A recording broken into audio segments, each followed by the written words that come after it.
Ready to rock and roll, Captain. Hello. Welcome. Is this the end of Tatari Higurashi? No. God damn it. This is definitely not the final chapter, my dude. We're not going to make 20 episodes or 21 or whatever it is. Oh my goodness. That's right. I promise you. Insane. I promise you the next saga is going to be like 5 parts. We're going to bang it out. It's going to be good. That's actually more concerning to me. Is it? Yes, definitely. Oh, okay, fair enough. Yeah. This is the longest, and I think, yeah. So to sum up last episode... Yeah, you want to give it a go? Takano is suspicious. What? No. You gonna deny that? I'm not going to confirm or deny that Takano is suspicious. I would like you to provide evidence that would lead you to a middle ground. A middle ground? I mean, look, I think it's pretty obvious. She said she was a good person. And she's hella cute. Not excuse Renna, but like, you know, she's a good person. She like gave Keiichi a ride home. What kind of murderer or psychopath or otherwise awful human being would give someone a ride home, you know? One who thinks that they would have something to lose by not doing that. What would they lose? Nothing. I don't know, maybe no one seeing them? Nah. I mean, they never met, right? Exactly. So we've now achieved that, which is something that wouldn't have happened. Maybe she's just like, she just is really embarrassed that she likes to go for late night drives through Hinamizawa. Is that embarrassing to people? Yeah, with a bike in the back. Who drives around at night with a bike in the back that is yours? That is a similar model to your boyfriend's. She obviously drove up to the top of the hill where she was going to do a nice long ride down at massive speed. Maybe she just like doesn't but it even. Started raining, so she had to drive back down. Releases the clutch or whatever, and the car just like rolls, and just like rolls down the hill, and that's like what she puts her hands up in the air, but she couldn't because it was raining. Exactly. Yeah, she couldn't open up the sunroof. All right, I believe this. Yeah. Takano is no longer suspicious in any way, shape, That's what I thought. She lets her wind whip in the hair, and she looks out with her eyes like daggers, and she just has like a real good time. Yeah. Yeah. While she speaks to young children with her snake tongue. Oh, yes, it's so nice to see you. How are you today? I'm not going to murder you, little child, don't worry. What? Cut that. Cut that last bit. Cut that. Cut that. Double attacking flash! No Umineko references in here. I don't know that that's what that was, but That's what I'm going to say it was so that people don't suspect anything else. Good. At first, I thought it was a dream. Me too. I was staring at this strange sheet, not really understanding what it was. That was all. I didn't go after it, nor did I ridicule it. What? The fact was that the boring view was the ceiling of my own room, but I didn't realize that for a fairly long time. Neither did I. It's all monochrome and shit. Yes, I thought I had been dreaming, but I had actually been staring at the ceiling the whole time. I thought I was drinking water, but it was absinthe the whole time. I feel like that's a recent song lyric in a recent top 40 hit, but I don't know what. Really? I believe you. I don't really listen to much top 40 music. I don't listen to music full stop, so just the Higurashi. I just listen to the Higurashi soundtrack. You're such a savage. That's me. What? What? Because I don't listen to much music, I'm a savage? That's why you live in caves. And oh, I see. I thought you meant like I really cut to the bow with my witty commentary, but you mean like bang rocks together. No, well, you see, if you listen to top 40 music, then you'd be a savage wearing like designer brands and being like, oh, these poor people. Right, but I'm actually a very nice person. Yes, no. A good person, even. Maybe? Maybe. Tell us in the comments whether I'm a good person. Thank you. Are the comments now mantra, or are they evidence? Both. Mantra is evidence in this world. Gets up at the start of the day and reads out every single comment we've ever had, and you stop and you're like, ah, shit, it's midnight already. Yeah, that's Guess it. I gotta go to bed. And then I'll start all over again, and that's my day. That's why I have to do all the editing. It's true. Lethargy induced by the voices of the cicadas. Even after I realized I was awake, I couldn't draw forth the energy to sit up. Everything I could see, everything I could hear, everything was like a television broadcast that had already ended. Video killed the VN star, obviously. It was hot. That's a good reference. So hot I could choke on the heat. Thank you. Don't do that. My back was moist with night sweats, and it felt gross. Unable to endure it any longer, I tossed in my futon, and finally blood started coursing through my brain. I lazily recalled the long day I had yesterday. The reality is I lay here listening to the voices of the cicadas, and yesterday so different from it. In order to kill Sadako's uncle, I had rehearsed, formulated a plan, and dug a hole. It was very hot, and I was tired, wasn't I? And when everything came, I went to school and called him out on the phone. I panicked for a moment when he asked where the police station was, but it worked out. And then I awaited him and swooped down. I couldn't remember anymore what sort of emotions I'd let control my body. In any case, it didn't go smoothly, but I did it. You know, I wonder if they had his phones tapped and he got a call from the police station and the police was just like, oh, he's just going to the station, whatever. He's going to see a phone station, Oishi. Yeah, makes sense. In any case, it didn't go smoothly, but I did. It was very hard to dig the hole for the body. That feeling of rain pelting down on me, I don't think I'll ever forget it. The rain, the mud, and the sprays of blood. The sensation of floundering in a swamp. When I met Takano-san on the way home, that wasn't good no matter how I interpreted it. It was the most misfortunate and uncalculated thing that had happened that night. Everything would have been perfect if only I hadn't encountered her. Never mind that he ran away for ages and you couldn't find the original hole and your old torch and shovel is still out there. All according to Keikaku. All according to plan. Keikaku. Keikaku means plan. Thank you, Ben. You're very welcome. I was just riding my bike with my shovel in one hand through the downpour, utterly soaked. There was no way someone could surmise I was a murderer burying a body just from that information. Now that I was thinking calmly, napping under the morning sun, that's what I thought. He really just has no idea, does he? It's like, oh, there's a kid with a shovel covered in mud on a bicycle in the middle of the night when it's raining. And he looks exhausted, and there's blood on the shovel. No blood. I'm pretty sure he wiped that off his eyes. His eyes like laser beams or something. Yes, because seeing color in the dark is very easy. It is. What? Now that I was thinking calmly, napping under the morning sun, that's what I thought. Now sleep in. Still, the more I thought about Takano-san's eyes, it seemed like she understood. Takano-san, she knew that I'd killed someone, buried them, and that I'd been on my way home, exhausted. Takano-san wouldn't gain anything from selling me out to the police, but that didn't mean I could feel at ease. I should have killed her. His mother walks in, it's like, killed who, darling? Who have you killed? Please tell me about it. I've been planning my own murder mystery, let me compare. Oh yeah, I've written it all out in my mind. I'd crossed such a bridge to get my tranquil life back, and I'd finally achieved it as a result. But now for the rest of my life, for all the tranquil days starting today, I'd have to live in fear of when they could suddenly end. I may have twisted my ankle, dulled from total exhaustion, the fact that I couldn't make the snap judgment I needed to. I regretted it more and more as time went on. You didn't have a choice, Keiichi Maebara. You didn't have any choice at the time. You were tired. You were a mess. Even if you had made the decision, you might not have even been able to kill her. She might have just beaten you instead. In that sense, parting ways uneventfully could have been the safer option. No matter how sharp Takano-san's intuition was, she had no proof. Her suspecting me didn't amount to evidence by itself. Logically, I know that, but that doesn't mean I have nothing to worry about, does it? Captain. Live long and prosper. God, that was such a Data line. Straight up. Or a Spock line. Either one. Spock line. Both really. Logically, I know that, Captain. Just worry about it when the time comes. Now isn't the time to be worrying. It's the time to be smiling, right? You accomplished so much just to gain a new life starting today, didn't you? And you should be happy at this new morning.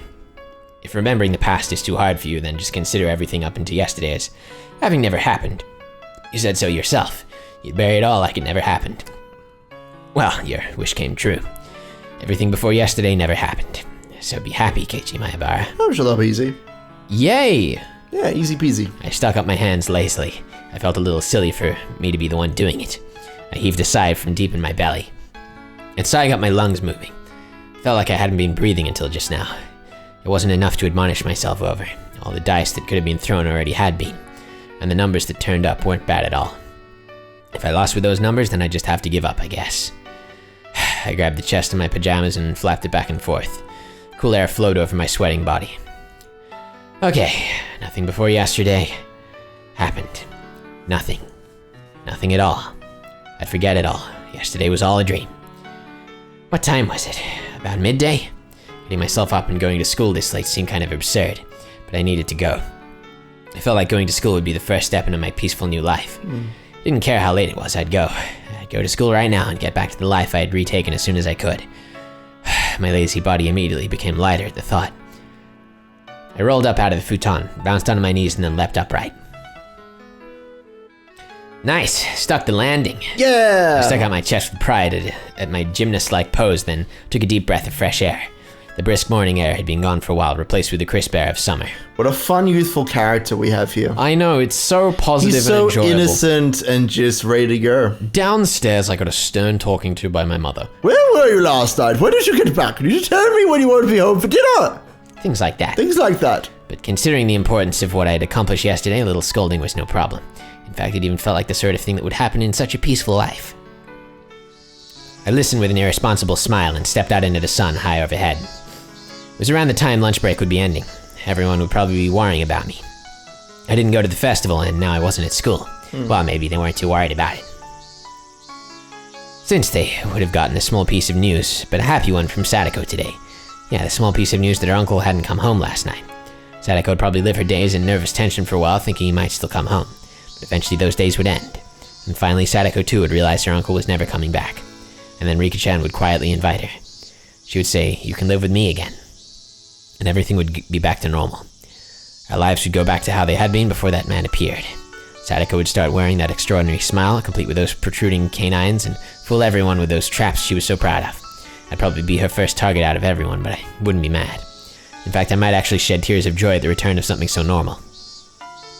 Sadako, she'd gradually grow back into that meddlesome personality of hers. I mean, my lack of useful life skills was already completely exposed. I wondered if I'd ever be a match for Sadako, but that would be such a pleasant thing to see too. And with such warm, fuzzy predictions, I didn't feel bad for going to school so late. In fact, I wanted to run there now to get there as soon as I could. Instead, I decided to savor the peacefulness of just going to school like normal without running. The world I'd obtained for myself, and that gave me joy just by walking like this. Yes, the world beginning on this very day was something I had won. Without that monumental feat yesterday, I would never have been able to come to school so cheerfully today. The school gate came into sight. Just then I heard the principal ringing the bell to mark the end of lunch break. It was a clear, refreshing sound. I stopped despite myself and let myself take it in. Tap! I had stopped suddenly, for there was an extra footstep. With a noise, the blessedness I was feeling throughout my whole body withdrew into any pore it could find, and as if to replace it, I felt like hundreds of hairy caterpillars were climbing up my feet. I turned back, but of course nobody was there. A single footstep could easily have been my imagination, but the footstep felt so ominous. That extra footstep I had heard after seeing Takano-san off last night. With everything that happened on that insane night, I didn't mind something like that happening once. It'd been a hell of a night after all.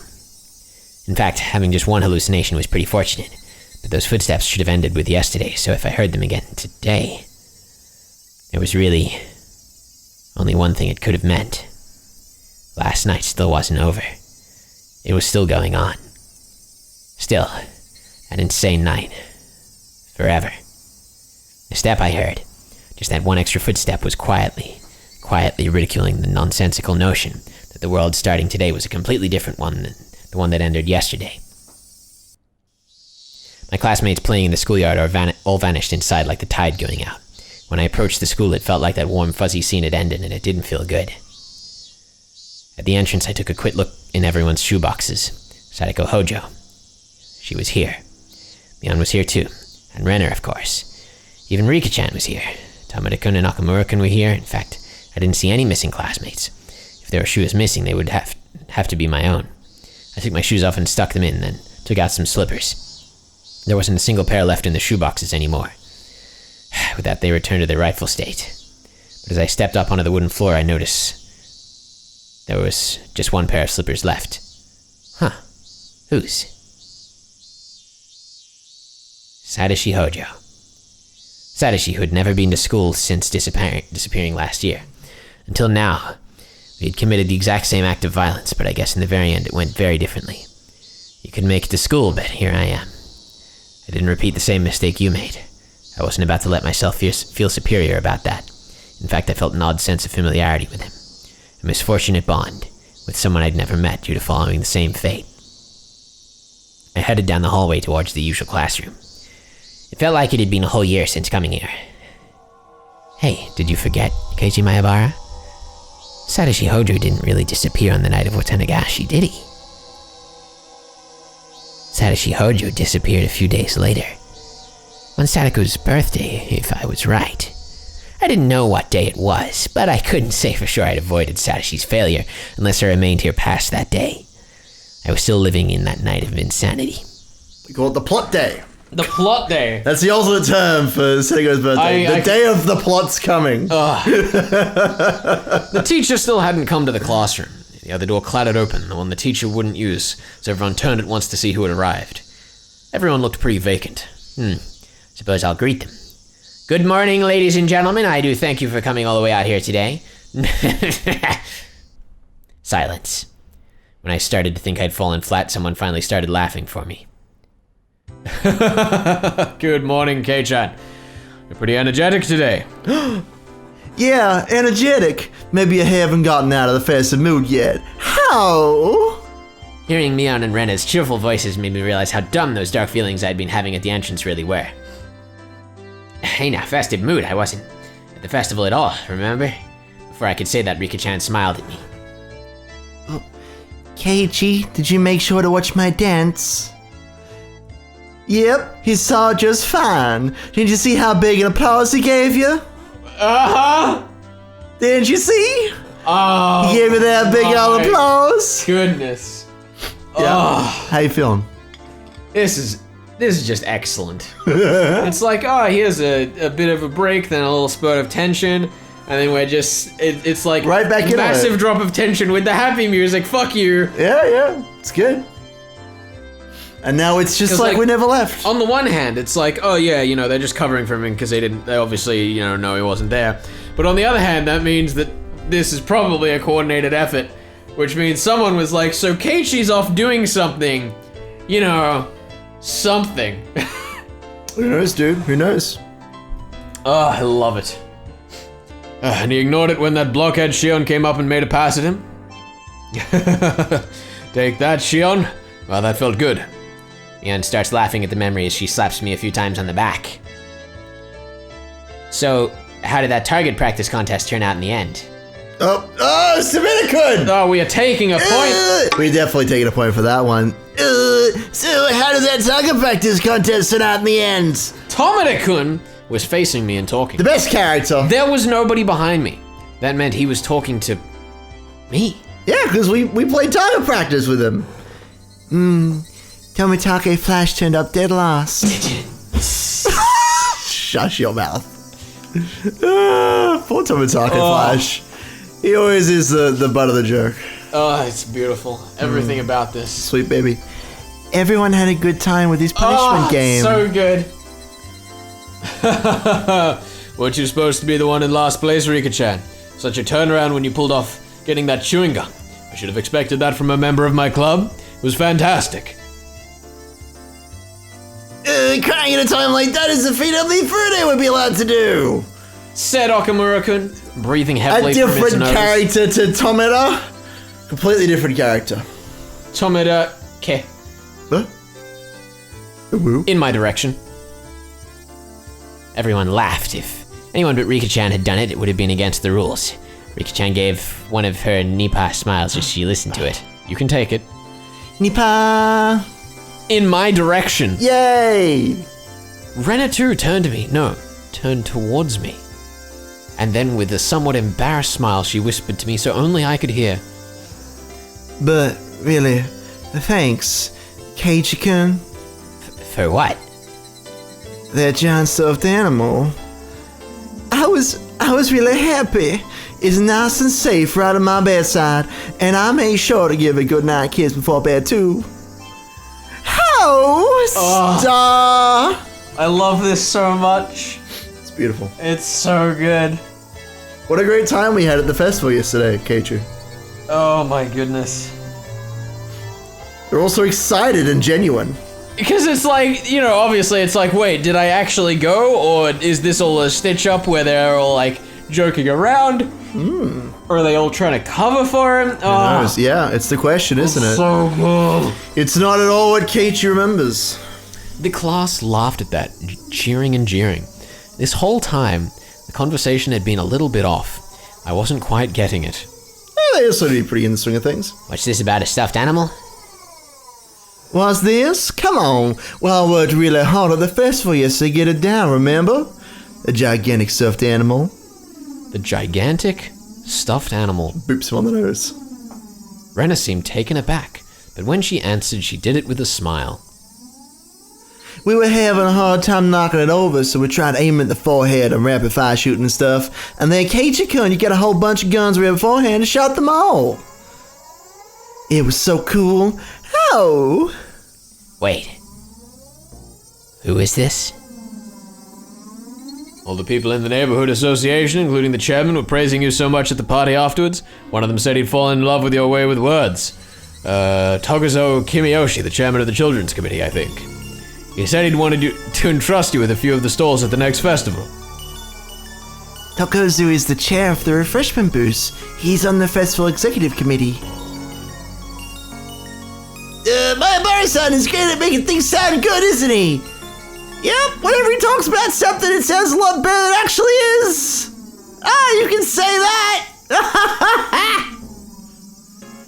Keiichi-kun, you'll be a great salesman. If you did a bargain sale on bananas or something, I bet it would go great. It would go great. Bananas. Ah, that's why they put bananas and not any other kind of fruit. What have you been talking about? Oh no. I mean, I didn't go to the festival in the first place. Yeah, you did. I swallowed those words. Dramatic fade. I didn't know exactly why, but in Hinamizawa, this is what had happened.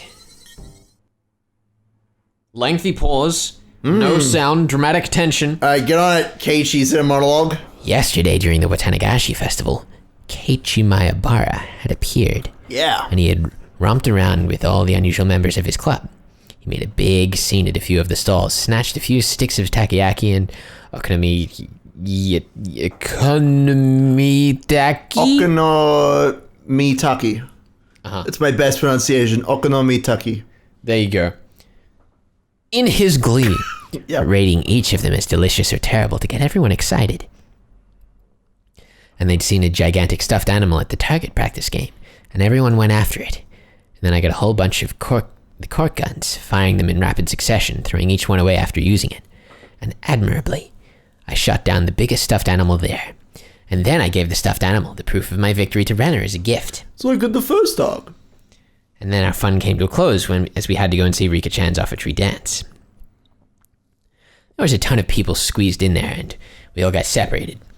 But we each managed to get into good positions to cheer Rika-chan on from.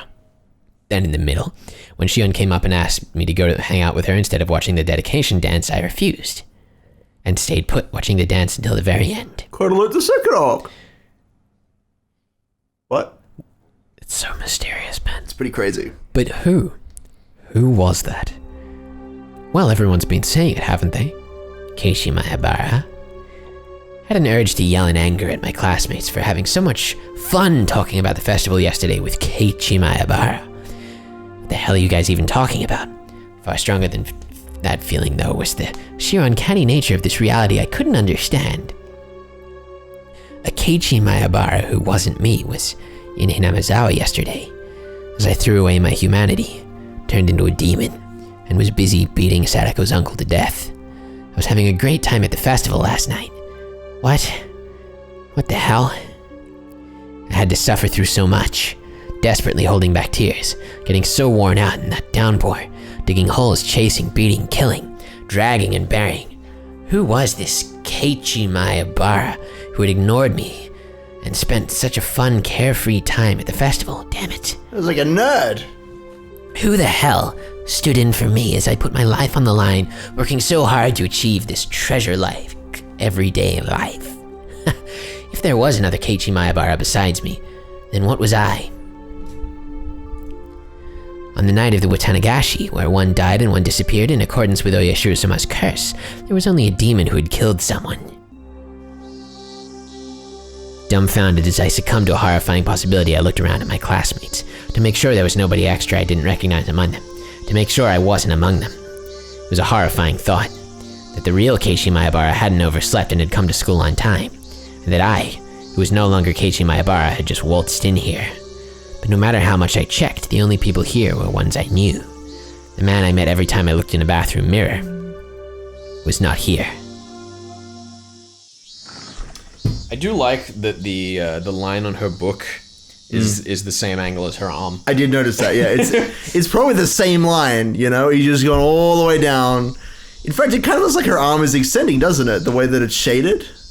Oh, my lord. Yeah. It's like a real hand. But it's part of the book. Okay, everyone. Time to start afternoon classes. Please take your seats.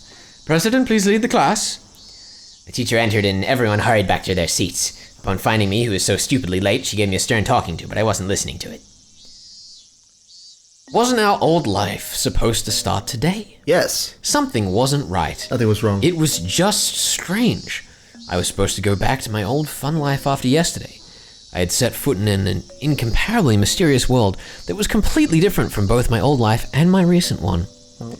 Yes, this was without a doubt a different world than the one I'd been living in until now. No, this is fine. Do we take this literally, Ben? I don't, dude. Do we take It's okay. this Everyone's literally? here. That's what matters. All the club members are here. We're hanging out, having a good time. Talk to all the important people. That's all that matters. I'm so excited we've introduced this concept now. I know, dude. No comment. No confirm or deny anything.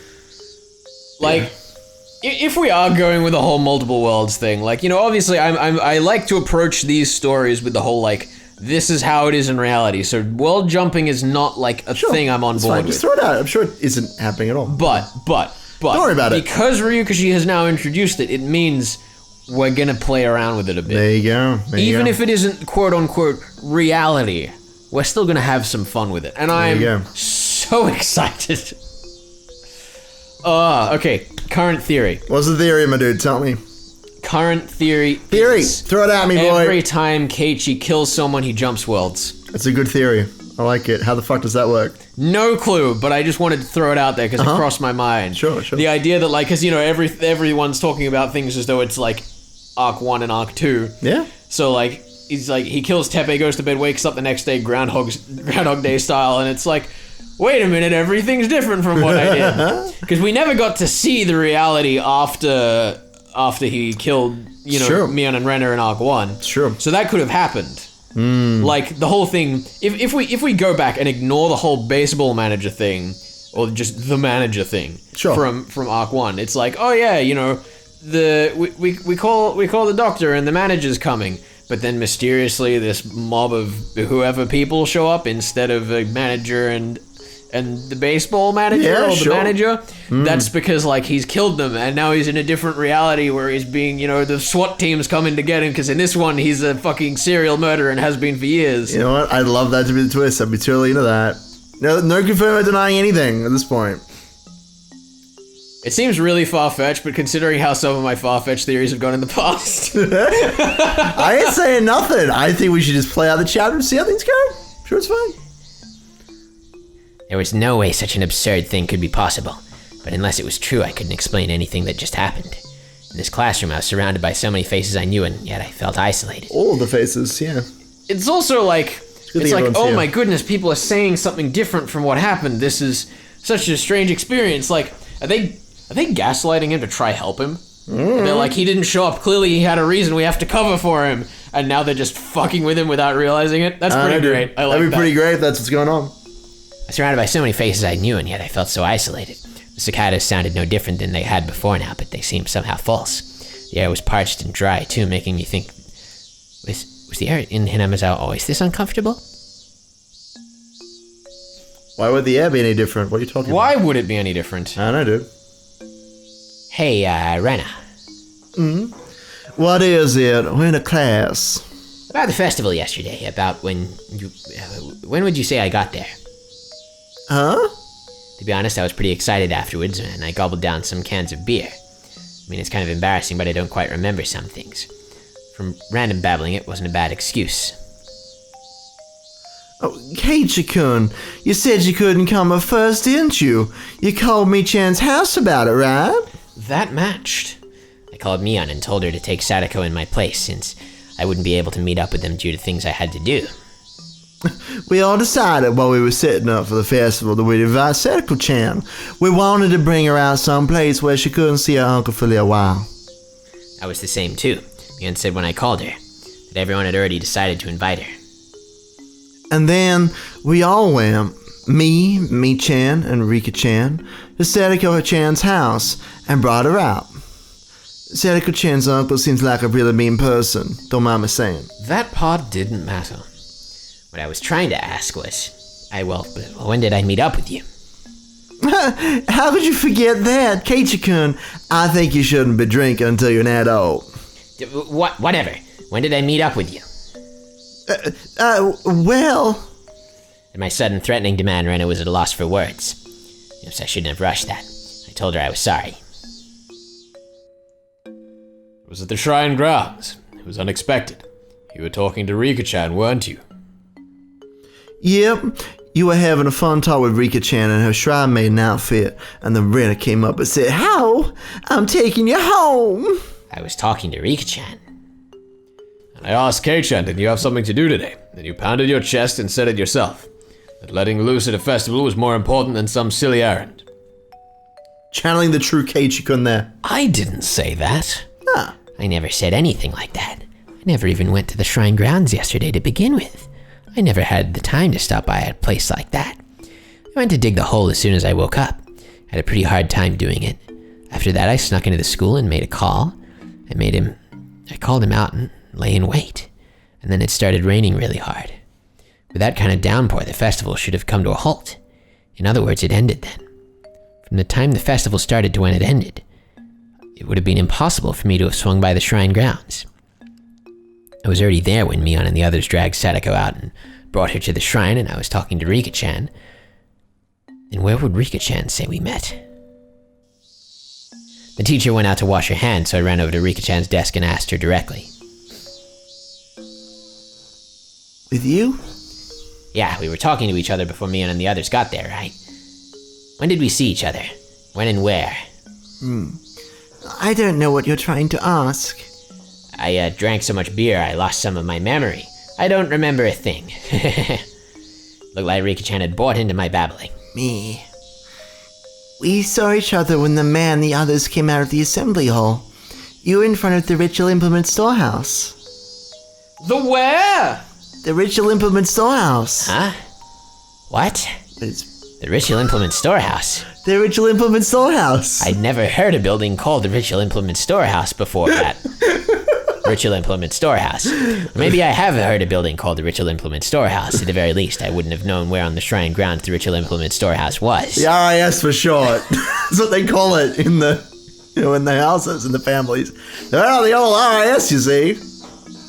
The mayor got real angry at you since you shouldn't go near holy places without authority, remember? Keiichi, did you forget that too? I was too scared to ask any more. You fool! Amateur. The more I asked, the more it became clear without any doubt that Keiichi Maebara was present at the Furude Shrine grounds during the Watanagashi festival. The clearer that became, the more doubts, no, fears I had.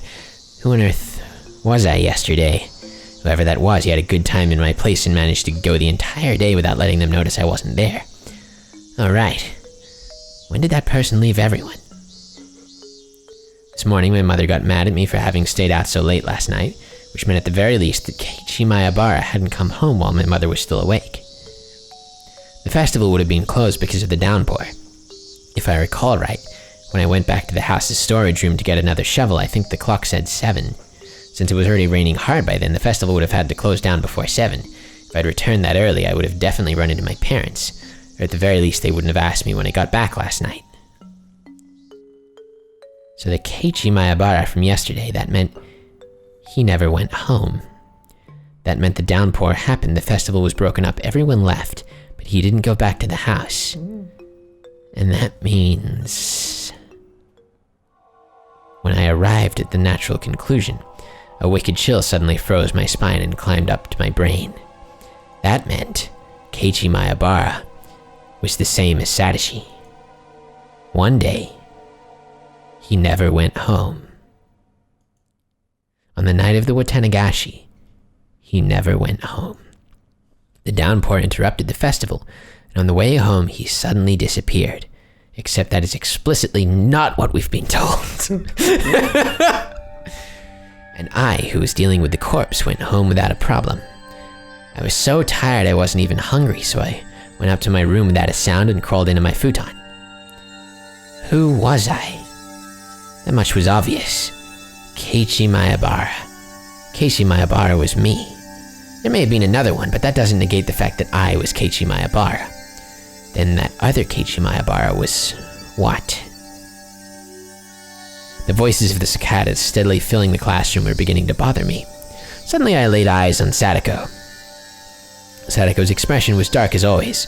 She seemed completely exhausted at a life of agony she couldn't even imagine an ending to. What had last night been like for Sadako? Did she have fun with everyone and feel a little happier, if even for a moment? And when she went home, the end of her dream, she'd probably gone to sleep afraid of when her uncle would return. And then this morning, her uncle hadn't come home. And then she went to school. Right now, she must have still been trapped by the rotten idea from which she couldn't be saved, that her uncle would need her when she got back. But you can rest easy, Sadako. Your uncle won't ever be coming back. I couldn't tell her it was because I'd killed him. When Sadako realized on her own that her uncle would never return, then that would truly be the end of the long, insane night. That's right. I didn't do anything wrong. I did the best possible thing I could have as Sadako's Nini. Not an atom in my body regretted it. And look, calm down and think, Keiichi Maebara. From a certain point of view, isn't it convenient there was another Keiichi Maebara? I buried the corpse perfectly. A beginning wouldn't happen, but if worst came to worst and it got out and the investigation got to me, I now had a strong alibi able to profess the fact that I'd been at the Watanagashi festival. But accepting something so creepy and using it as an alibi. Still, if I proved I hadn't gone to the festival yesterday, it would do no good and a whole lot of harm. That was what left the really actually bad aftertaste. You'll forget about it, Keiichi Maebara. Everything that happened before today. So just forget about the Keiichi Maebara who was there yesterday too. Instead, let's watch gently over Sadako for the day her smile returns. And the day that would mark the end of that insane all too long night.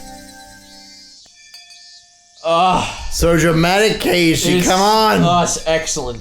Like, on the one hand, you know, all the bullshit things I've said so far, but on the other hand, the simplest explanation is that he's just forgotten that he was there. Because, like, he dug the hole in the morning, and then went, got the bat, called him out, killed him, and was somehow fucking returned home at, like, 7 p.m. Right. Which means from sometime, like, mid-morning until 7, he had to do 1,500 seconds of action. It's true. At least by his own count. Yeah, 1,500 seconds. That sounds about right. And 1,500 seconds doesn't get us from mid-morning to 7 p.m. It'd be the longest 1,500 seconds of your life, mate. That's what it would be. Exactly. Sure. And that's what this is getting at, right? The simplest explanation is just that he has done what he's tried to do so many times and forgotten. Yeah. The beautiful irony of the fact that the one time he actually does manage to forget is the one time that it fucks with him so hard that he's gonna go do some stupid shit again. We'll see what happens. Like, that's what I actually think is happening right now. Right. I think because, you know, that's kind of like the Occam's razor solution, right? Sure, no, that in a scene where we've been presented with memory loss, everyone else agreeing that he was there. Yeah. He probably was. Alright, yeah. Like, as much fun as it would be that they're all gaslighting him, or they're all trying to cover for him, or he's transported to a different world, like, that requires so much more planning and process and story bullshit than just this dipshit's fucking going insane and lost memory. Yeah, no, I mean, we'll see what happens. I'm not confirming or denying anything. Yeah. So what do you think's going on with Tepe right now? I mean, we'll find out, I hope, in the next short bit. I'm gonna assume he's still dead. It'd be pretty fucking fantastic if he's not. I'd love that. Like the whole idea, it was just completely a hallucination from top to bottom. Yeah. Because we definitely have had the whole like memory altering thing introduced, like back with the whole flashback shopping scene in Arc 1. And I'm trying to think of an example from Arc 2. There was one that I thought of when we kind of read over it, but I'm not like... I can't think of off the top of my head. Yeah. But, like, you know, obviously with the whole footsteps thing, he's the one that's going insane, he's the one that's killed people, he's got this voice in his head, it's clearly, like, we're going straight Gollum and Smeagol with, like, him actually speaking to his thoughts now. Right. Which hasn't really directly happened for a while. Which is fun, but yeah. So there's a lot to pull from.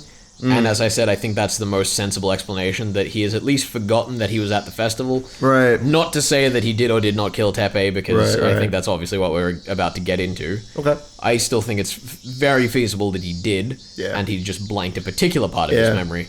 Yeah.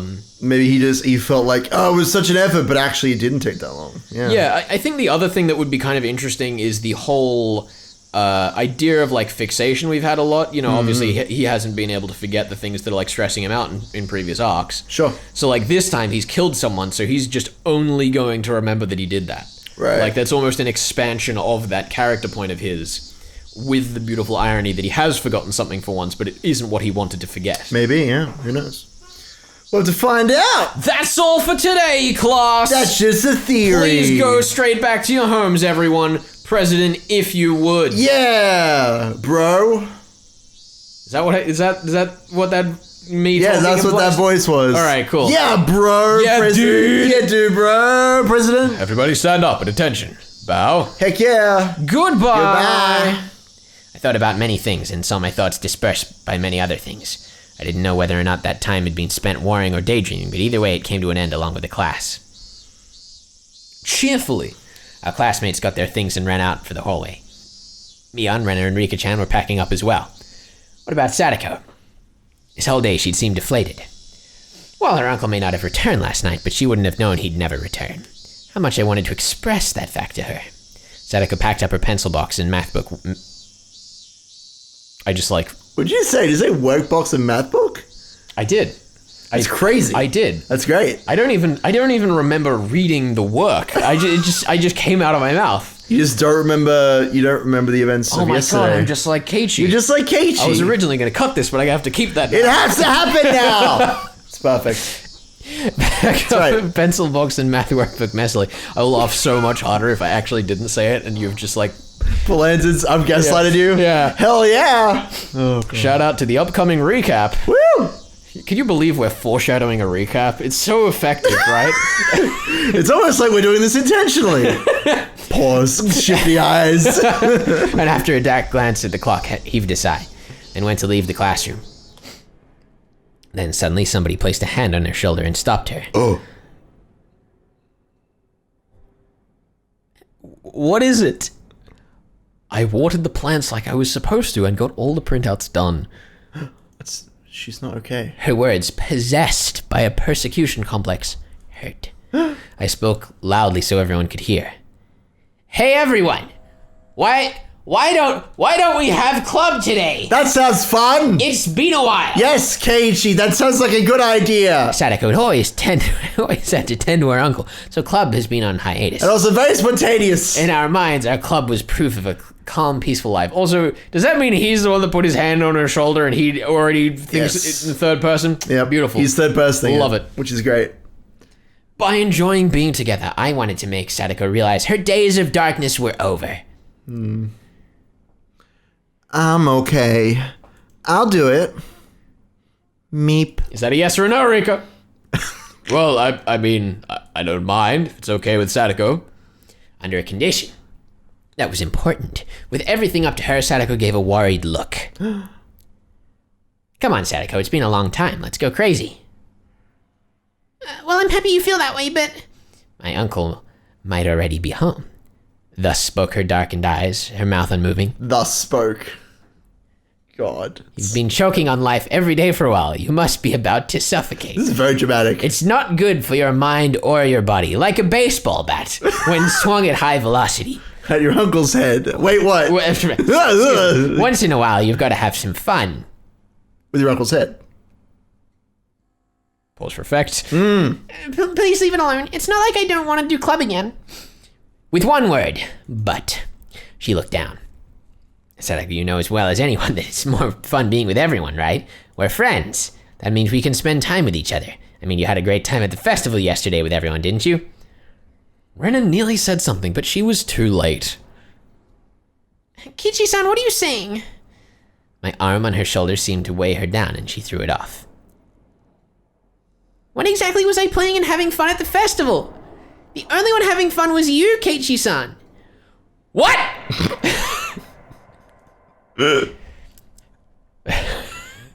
This is good.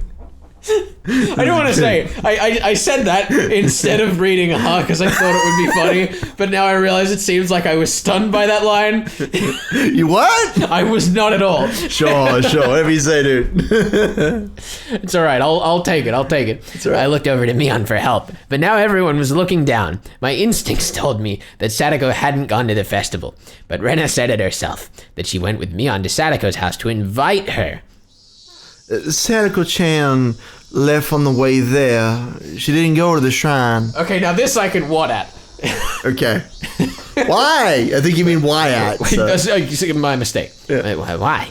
I realized the absurdity of what I just said with Sadako in front of me. She said her uncle was waiting at home and she couldn't have fun by herself when we were in front of the shrine. We tried to stop her too. We told her uncle said it was okay and that he wouldn't get mad if she had a good time.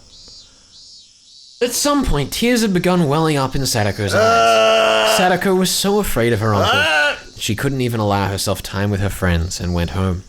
No, she was even afraid of letting herself have a good time with her friends. And I'm talking all the weird shit. Now Sadako's crying.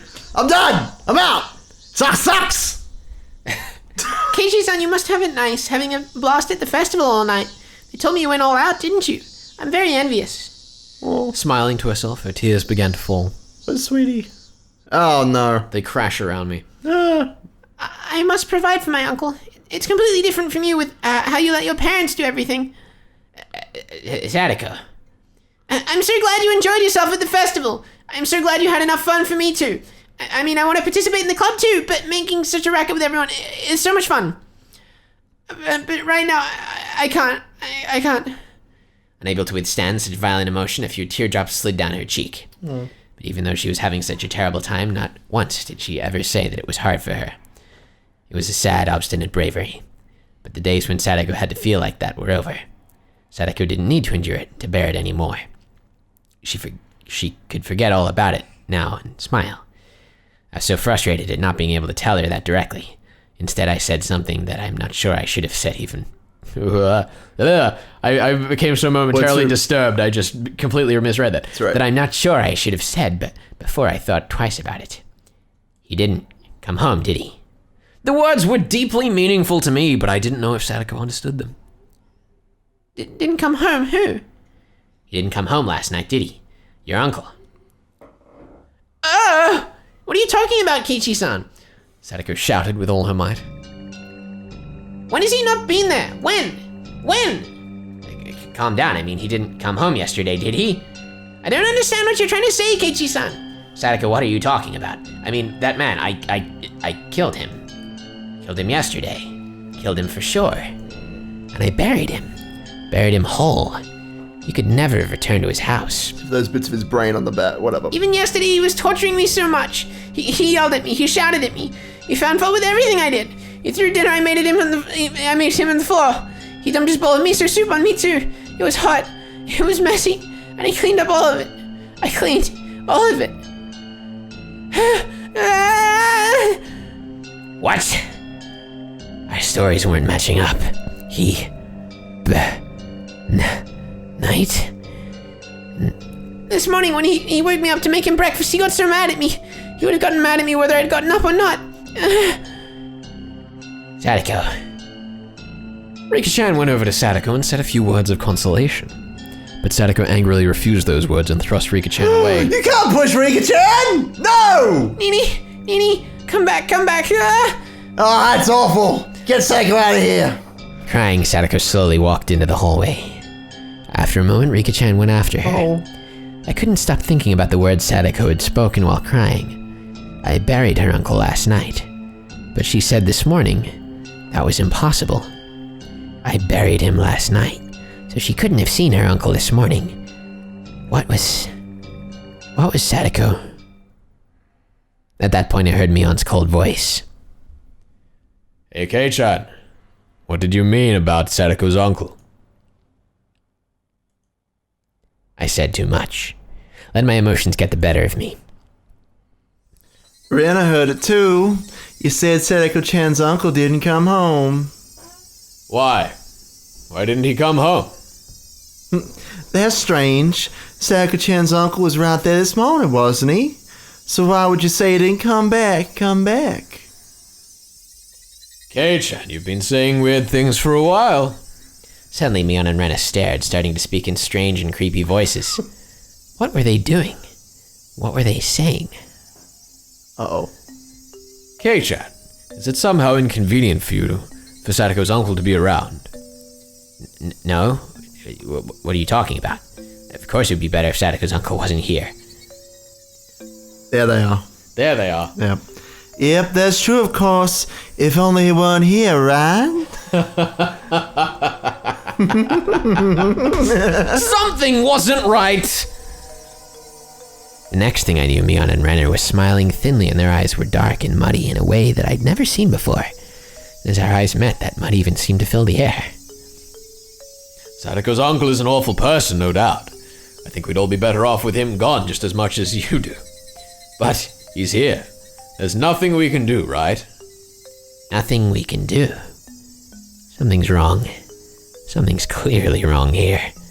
What the hell was happening? After a moment, a chilly, liquid-like feeling as though my blood had been mixed with sherbet crawled up my spine. Delicious. No choice, I mean, of course there isn't, but then Sadako will never... Yeah. If there's no choice, what would you do? Kill him! I'm sorry. Rena was trying to prompt me to say more. There really was no choice, so I killed him. I killed him to protect Sadako. That's... Leave him alone. I think things will resolve themselves soon enough. Sadako-chan said her uncle was here, so he's here. He was here yesterday, and is here today. She says so it's fine, right? Right? Mion and Rena were speaking unbelievably dismissively. How could they be talking like that? Mion and Rena, they were my friends and were seriously worried about Sadako's abuse, weren't they? They would never blurt out something like this. And I definitely killed Sadako's uncle. No matter what Sadako or anyone else says, I wouldn't acknowledge it because him being alive was impossible. There's no way he was alive. It was impossible. And yet, since Sadako herself said he was here, then he was alive. I didn't know why or how, but suddenly Mion and Rena were at my side, standing there silently. Let's go home, Kei-chan. After we leave, Rena wants to go treasure hunting for the first time in a while. Mi-chan is coming too. Kei-chan, you should come along. Of course. You're not allowed to refuse. Uh-oh. If words could freeze blood, then there was no doubt they could have frozen me solid. Well, that sherbet in me, it wouldn't be too difficult. Sure, but scientifically proven to lower the freezing temperature. Raise the freezing temperature. Raise Fuck. the freezing temperature? I guess it would technically be raising, yeah. I could hear it, a layer of thin ice, the sound of all my muscles tensing. And with them closely at my sides, we left the school, as if they were police officers taking me away. Uh-oh. See, another alternative would be a fantastic delusion where this is actually him being escorted off by the police and he's just hallucinating as his friends. Yeah. What if they're actually wearing suits and they're like, you know, police officers? Like, actually. That's like the twist. Isn't that what I just said? No, but like it's actually like Mion and Rena. And they are police I see what officers. you're saying. I'm adding an extra layer of conspiracy on. Yes, they like, you know, they rip off the school uniform. It's like, no, what are you doing? And they're actually like clothed as police officers. In like tearaway pants. That would be my favorite thing. That would be my favorite thing. It would be very animated. Just have the like whoosh, and there's just like I don't police know. badgers and guns underneath. I mean, Mion's already got a gun, so she's set. You're right. Yeah, it's been foreshadowed quite cleanly, I would say. Absolutely. Really, she's a madman. That's why we had so many instances of tearaway pants in Aqua. Yeah. They talked about silly things the entire way home, like they always did. Like tearaway pants. But they always stood at my side as if to prevent me from escaping. This was strange. Everything about this day was strange. Tearaway pants. Actually, Sorry, keep going. it had been strange ever since the previous night. Yes, thinking back, it had been strange ever since killing Sadako's uncle. Are you okay? Such a line. What? Everything had gone slightly awry since I murdered someone for the first time. It's been a little bit weird, you know. I've been feeling the jitters, you know. Still, Been a little bit off. one of my Seeing highlight double. moments from the entire novel is fucking What? Stranger Clock from last off. Things had gotten a little bit weird. A little bit crazy when he going around the twists in Hinamizawa. That's just like, that's Keiichi's character in a nutshell. He's like 20 feet deep in a well and he's like, gosh. I'm a little bit in here. I reckon I can see the top if I jumped. Just on my tippy toes. Yeah. It's getting a little bit damp. Yeah, he barely realizes he's in the well. Yeah. Oh boy. Keiichi's at the bottom of the Mariana Trench, just like without his scuba suit, and he's just like, damn, I know I forgot something. it's getting a little bit dark. Yeah. It's him. That creepy meeting with Takano-san was only the beginning. That insane night was still continuing. Yes, it still hadn't ended. Yeah. What? What's wrong, Keiichi? Why did you suddenly stop? Sorry, it's nothing. When I stopped, it was distant, but I definitely heard them. An extra set of footsteps. That was proof. Proof that insane night hadn't ended. Oh shit. The moment he mentions floorboards, I'm out of here. I'm spooked solid. Watch out for those floorboards. They're gonna get ya. My sherbet is frozen. Oh no. Mion left where she usually did, and finally we came to my house. Okay, Keiichi-kun, wait here for me. Rana will come to pick you up soon. What was it? She was inviting me along on one of her oversized garbage treasure hunts at the dam site, right? But why now? Why on an afternoon after school when we were looking for something fun to do would we do something fun? That sounds like insane talk to me, That's Felix. batshit crazy. That's not fun. That's dangerous. Mion was coming along too. Sorry. Mion coming along was strange too. I'll bring my shovel. Mion may have accepted Rena's little hobby, but she hated fishing through garbage, so she'd never come with her before. That's a legitimate point. Mion just rocks up with like 20 Yakuza toughs. He's like, do my bidding. Come through the garbage, yes. And at the location specifically being the dam site was a little creepy. The dam construction site was completely outside the flow of everyday life. It was so remote that no one ever went there unless they thought to in particular. Nobody lived there, and there were no lights, so at night it got dark very quickly. I was being forcibly invited there. There was no reason I had to fear Renner and Mion. Yeah. Besides, wouldn't the trouble I'd make by refusing them be a pain to deal with? In that way, it didn't seem like going treasure hunting with them was a bad idea. But that insane night was continuing. Haven't the sirens of instinct been wailing in my mind for a while now, warning me that Renner and Mion were strange, that I needed to be cautious? The warning sirens were so freaking loud, it felt like my head would split in two. Renner. I, actually have something to do. Something to do? Like what? Like what? It's just I have something to do, okay? Oh. If he had something to do, why didn't you just say it while Michan was here? I already told her to meet us at the dam site before we split up. Renner was smiling, but her words made her discomfort clear. Sorry. I just kind of missed the opportunity to say so. Really? You're lying, aren't you? Oh. You just made that up now, you liar. That's what Rena's eyes said to me. I wouldn't say that. My head hurts. I left the goldfish on. I might have Continue. a cold. So I wanted to go get it checked out and get some medicine. Oh, going to the hospital, even better! Really? You're here in the hospital. I'll escort you right there. That wasn't really a lie. My head did hurt a little bit, so I wasn't lying. Rena, she couldn't figure out if my head hurt or not just by looking at it. It's true. It's impossible. Have you interacted with you at all this novel, Keiichi? That's like the one thing people can do with you. Then, I guess that's that. After staring me in the eyes for a few moments, she fired a sharp, needle-like stare at me. Dagger-like, one might say. The tension in my body loosened, and I felt like my knees might buckle. If you're going to the clinic, then you should go soon. Sometimes they close early. Especially if the nurse is dead. A comment. Thanks, I'll do that. Make sure you go, okay? To the hospital. I will. Go, for real. I will. You better fucking go. It seemed like Rena had realized that I was going to refuse her invitation for a while now.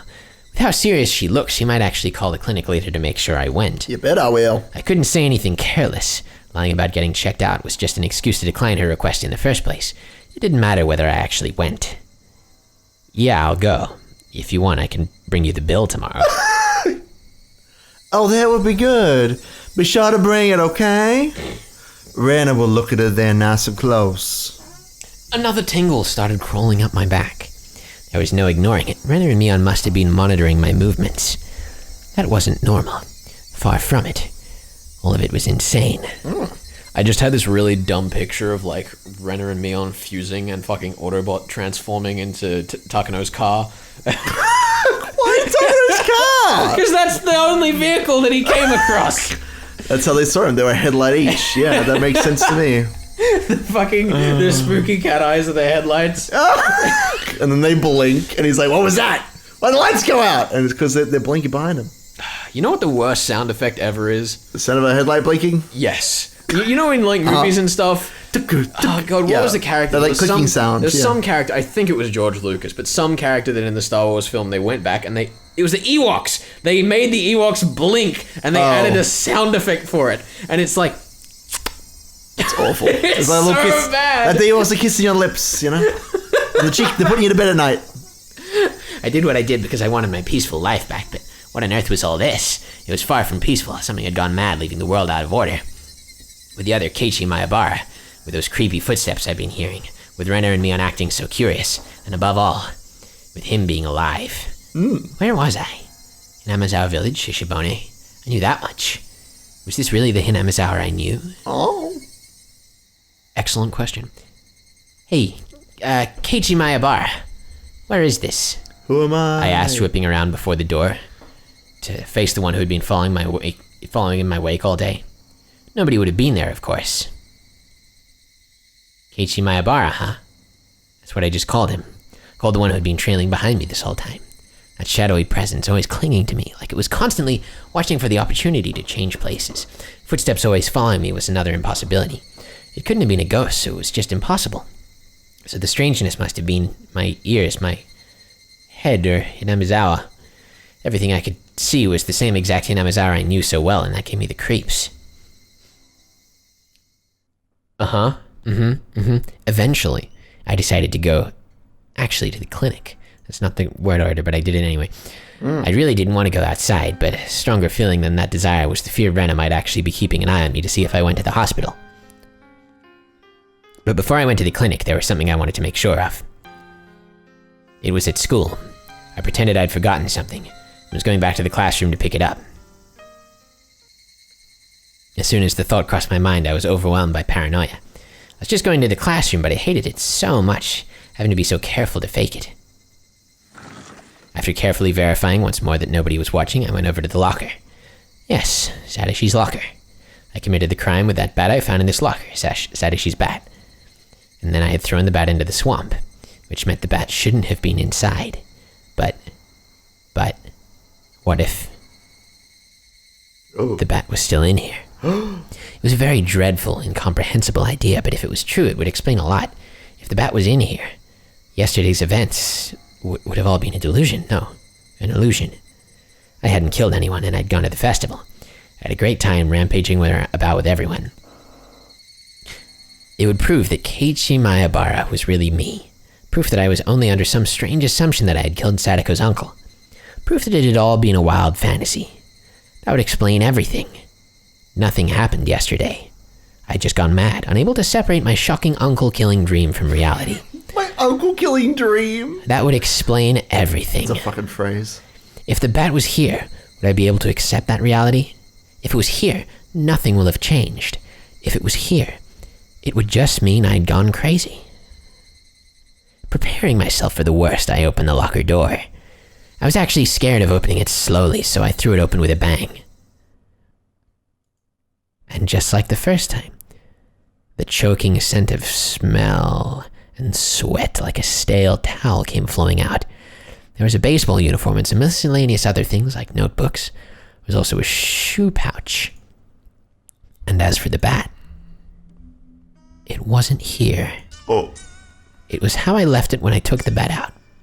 Also, leaving paper in a dark, dank locker for an entire year. So you're moldy. That's moldy as shit. That's what that smell is. It's not just sweat, it's mold. Occupational health and safety, get them in here. It's not good. There was no doubt.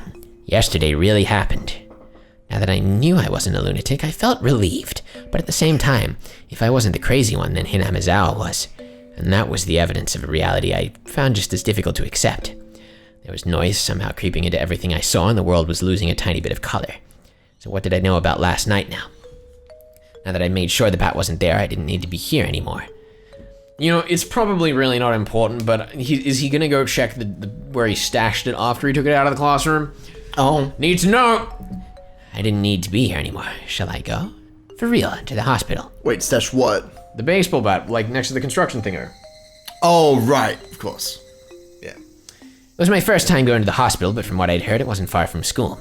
My mom had told me where it was, a big easy-to-see road, went straight there. I went past the shopping street, made a turn. It wasn't overly hard to spot the sign Irie Clinic written on it. Oh.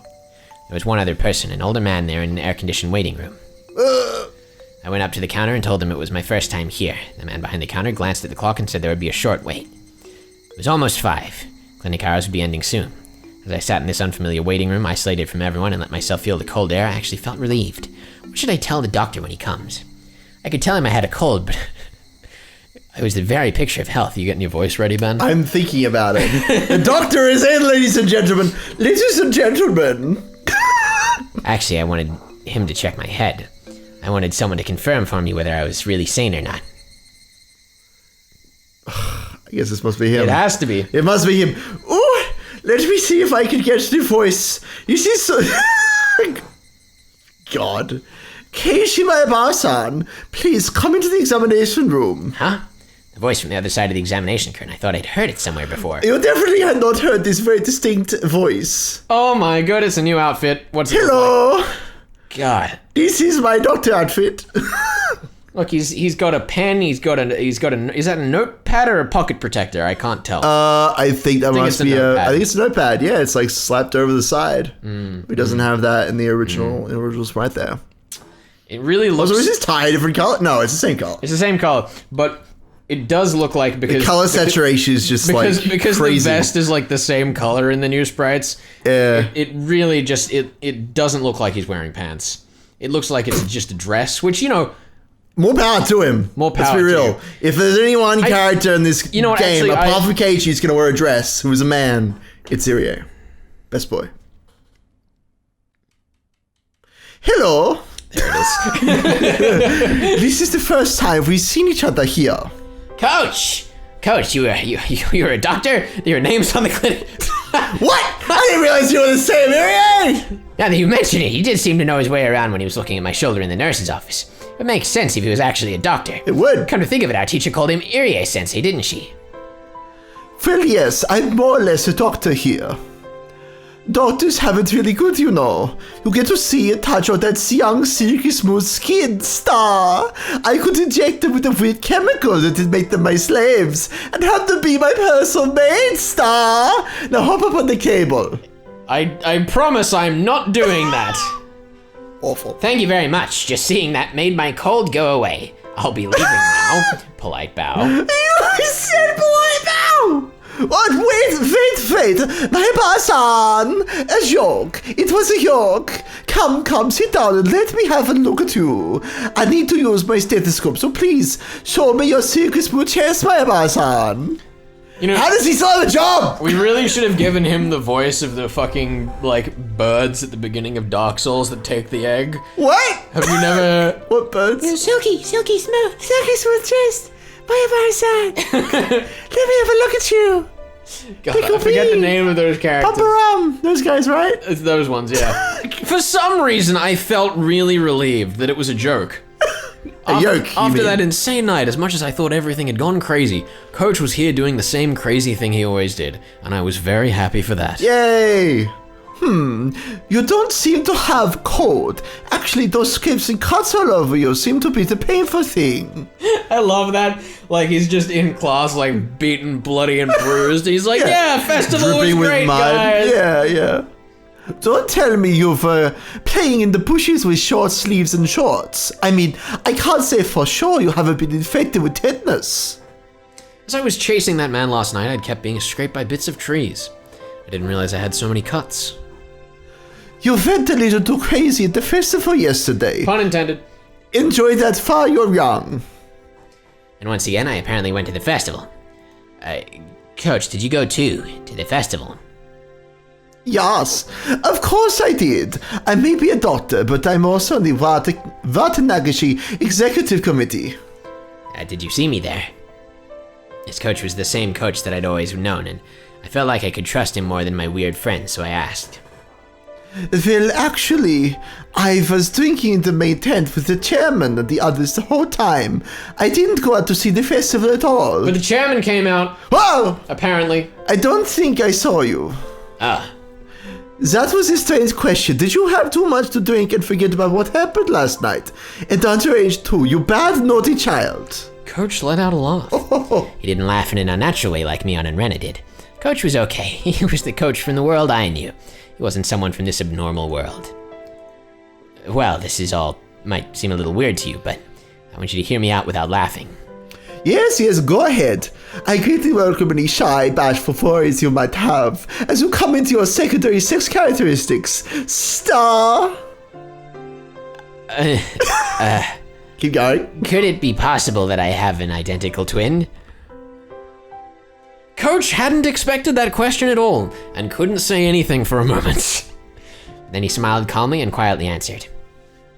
This is just superstition, but I've heard before that everyone has two other people in the world who look just like them. If there was, I'd certainly like to meet him, though.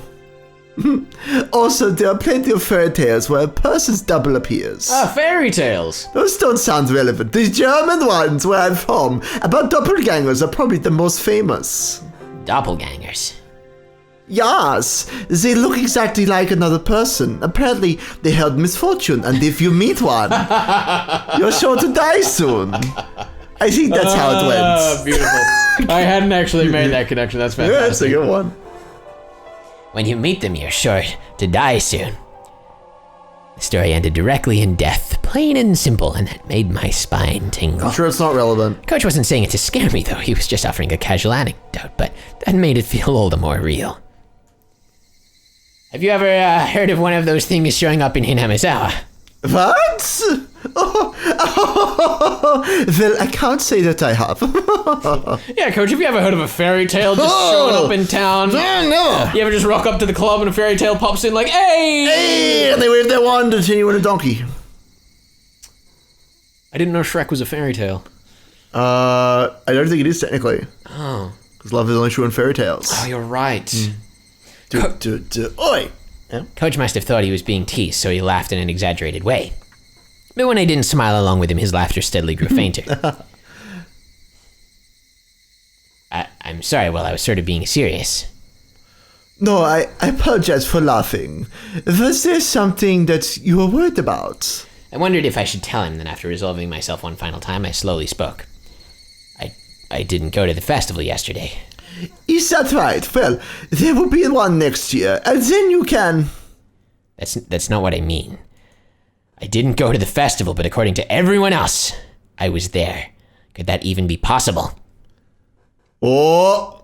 After blinking his eyes in amazement, Coach thought seriously about what I was trying to say, and he answered, choosing his words carefully. You can tell he's in serious mode because he's got like the sheet on his glasses. I know. Let me make sure I have this straight. Mayabara-kun, you went to the Watanagashi festival, but don't remember it. Am I right? I was trying to say something completely different, but I suppose any sane person would come to that conclusion. That night, Keiichi Mayabara was actually at the festival, but I was saying I didn't go. That obviously meant my memories of going there had failed me, but that was absolutely impossible. That vivid act I had committed during the downpour couldn't possibly have been an illusion. All these scrapes on my body prove it, as does the fact the bat wasn't in the locker. No, that's not it, Coach. I really didn't go to the festival. Please, don't take offense, Mayabara-san. Have you ever had an experience where you were suddenly somewhere unfamiliar and you couldn't remember why? I did also just wanted to point out, where was it?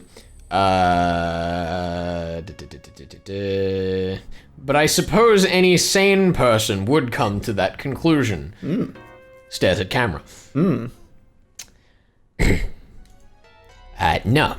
I didn't lose my memories or anything, because while the festival was going on, I was definitely doing something else. It wasn't like I was asleep or unconscious or anything. You're certain you were doing something else? I know I'm being awfully rude, but are you sure you're not mistaken? I know I'm not. My memories are clear as day, and they were real. During the festival, you weren't at the shrine and you were doing something somewhere else. Can you definitely prove that? That's right. Thinking it through brought me to this.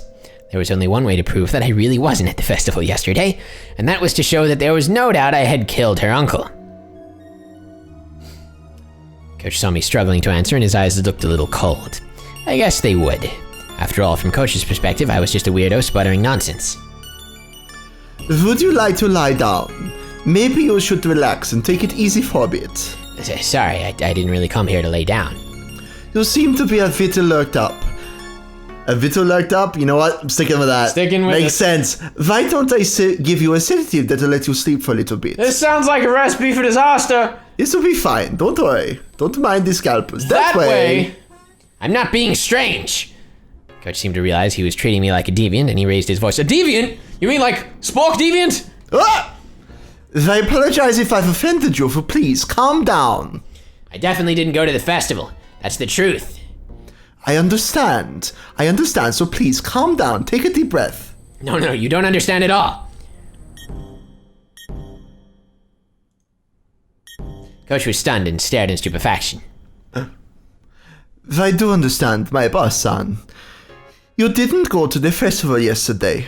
Is that right? I believe you. Coach jotted down a brief note in his records. He was writing it in German, so that his patient wouldn't know what it said. But I could make a good guess as to what he wrote. You won't believe me until I tell you everything I was doing at the time, will you? No, I believe you. Please, sit down. Before I sat, I tilted my head back a little. The blood in my face all drained out, and I quieted down. After taking a deep breath, I made sure that I was calm now. It would have been impossible for me to be at the festival, because at the time, I was... Should I tell him or not? Absolutely not. Are you insane? I really didn't want to go living on like this, but feeling is horrible. And I said them the final fatal words. Never trust people in power. Because I was killing Sadako's uncle at the time. Shit. I could smell the concrete in the room. I could feel the air around us sharpen. Nobody moved. Only the sound of the clock ticking told us time hadn't stopped.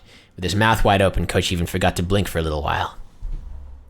You killed Satoko-chan's uncle. Did I fucking stutter? Yes, you did. Yes. It's fine now, Keiichi Mahabara. Don't hesitate. Admit it with all your strength. Here we go, spill the beans. Yes, last night I did it. I killed him. I spoke clearly and fluidly. I could easily tell that Coach's mind had gone completely blank. Why would you... No, that was a foolish question. I believed it was the most direct method of saving Sadako, so I carried it out. I don't have any regrets. I see. Coach just looks down at his notebook on Sadashi and is like, yeah. Interesting, how interesting. Coach smiled thinly and nodded a bit. So I couldn't have been at the festival. I left the brightness of my house for the darkness of the outside. After that, I dug holes, made phone calls, I had my hands full. And then I attacked him, killed him, and buried him. It was pouring hard at the time. The festival started that evening, but was suspended due to the rain. There are no gaps in my memories. He doesn't know that. He assumed that. Doesn't mean he knows more than he thought. Maybe he just has a perfect memory and there's nothing... Maybe he does just have a perfect memory. From the late afternoon until it started to rain, there was no time for me to possibly have gone to the festival. And those wounds, are they from that? Yes.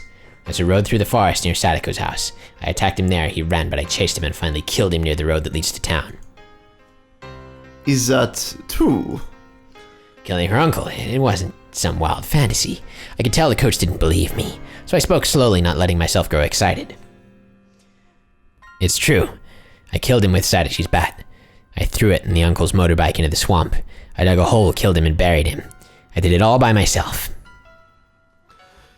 Satoko-chan's uncle drove past you on a motorbike, did he? Then you predicted he'd do that and just waited. I assumed he wouldn't be leaving his house that day, so I lied to him over the phone to get him out. Damn, you were just telling him everything! Authority figures! Oh, why would you do this? It's so great too, because it's like, the whole, like, idea of the relief of confession that, like, you know, once you've opened the floodgates, you just can't stop. Just everything is out. Yeah. God, this is not, yep. Like, on the one hand, it seems like Keiichi's very much losing control, but this also seems like a completely human reaction. It is, yeah. You called him, but your house is so far away from Satoko-chan's, I wouldn't think you'll be able to make it there so fast after calling him. I used a phone closer to where I was going to attack him, the one at school. But, my bar-san, it was Sunday. Wouldn't the school have been locked up? A forest ranger happened to go inside for a bit. I slipped in when I had the chance. After that, Coach grilled me on a few different things regarding the incident. He made sure to question me carefully, looking for any contradictions in my account. I'll believe you. What you did yesterday doesn't seem like a dream. I explained everything, including minor details that only someone who had actually committed the act could explain. I could, of course. It was only yesterday. Coach realized that my story had no expedient coincidences or too convenient details that would have existed in a daydream or a delusion, and finally seemed to want to believe me.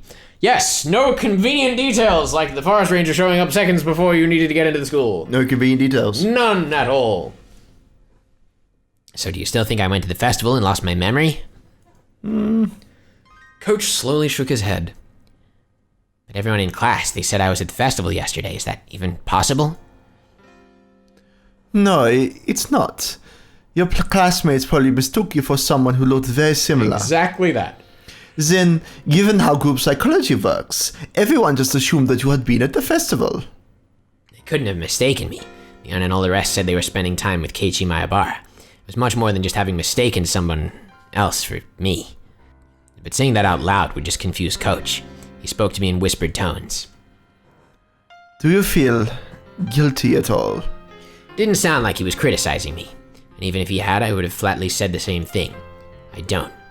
I did it so that I could return to the peaceful days that he'd stolen from us. So I planned to forget all about having killed him and live my life as usual.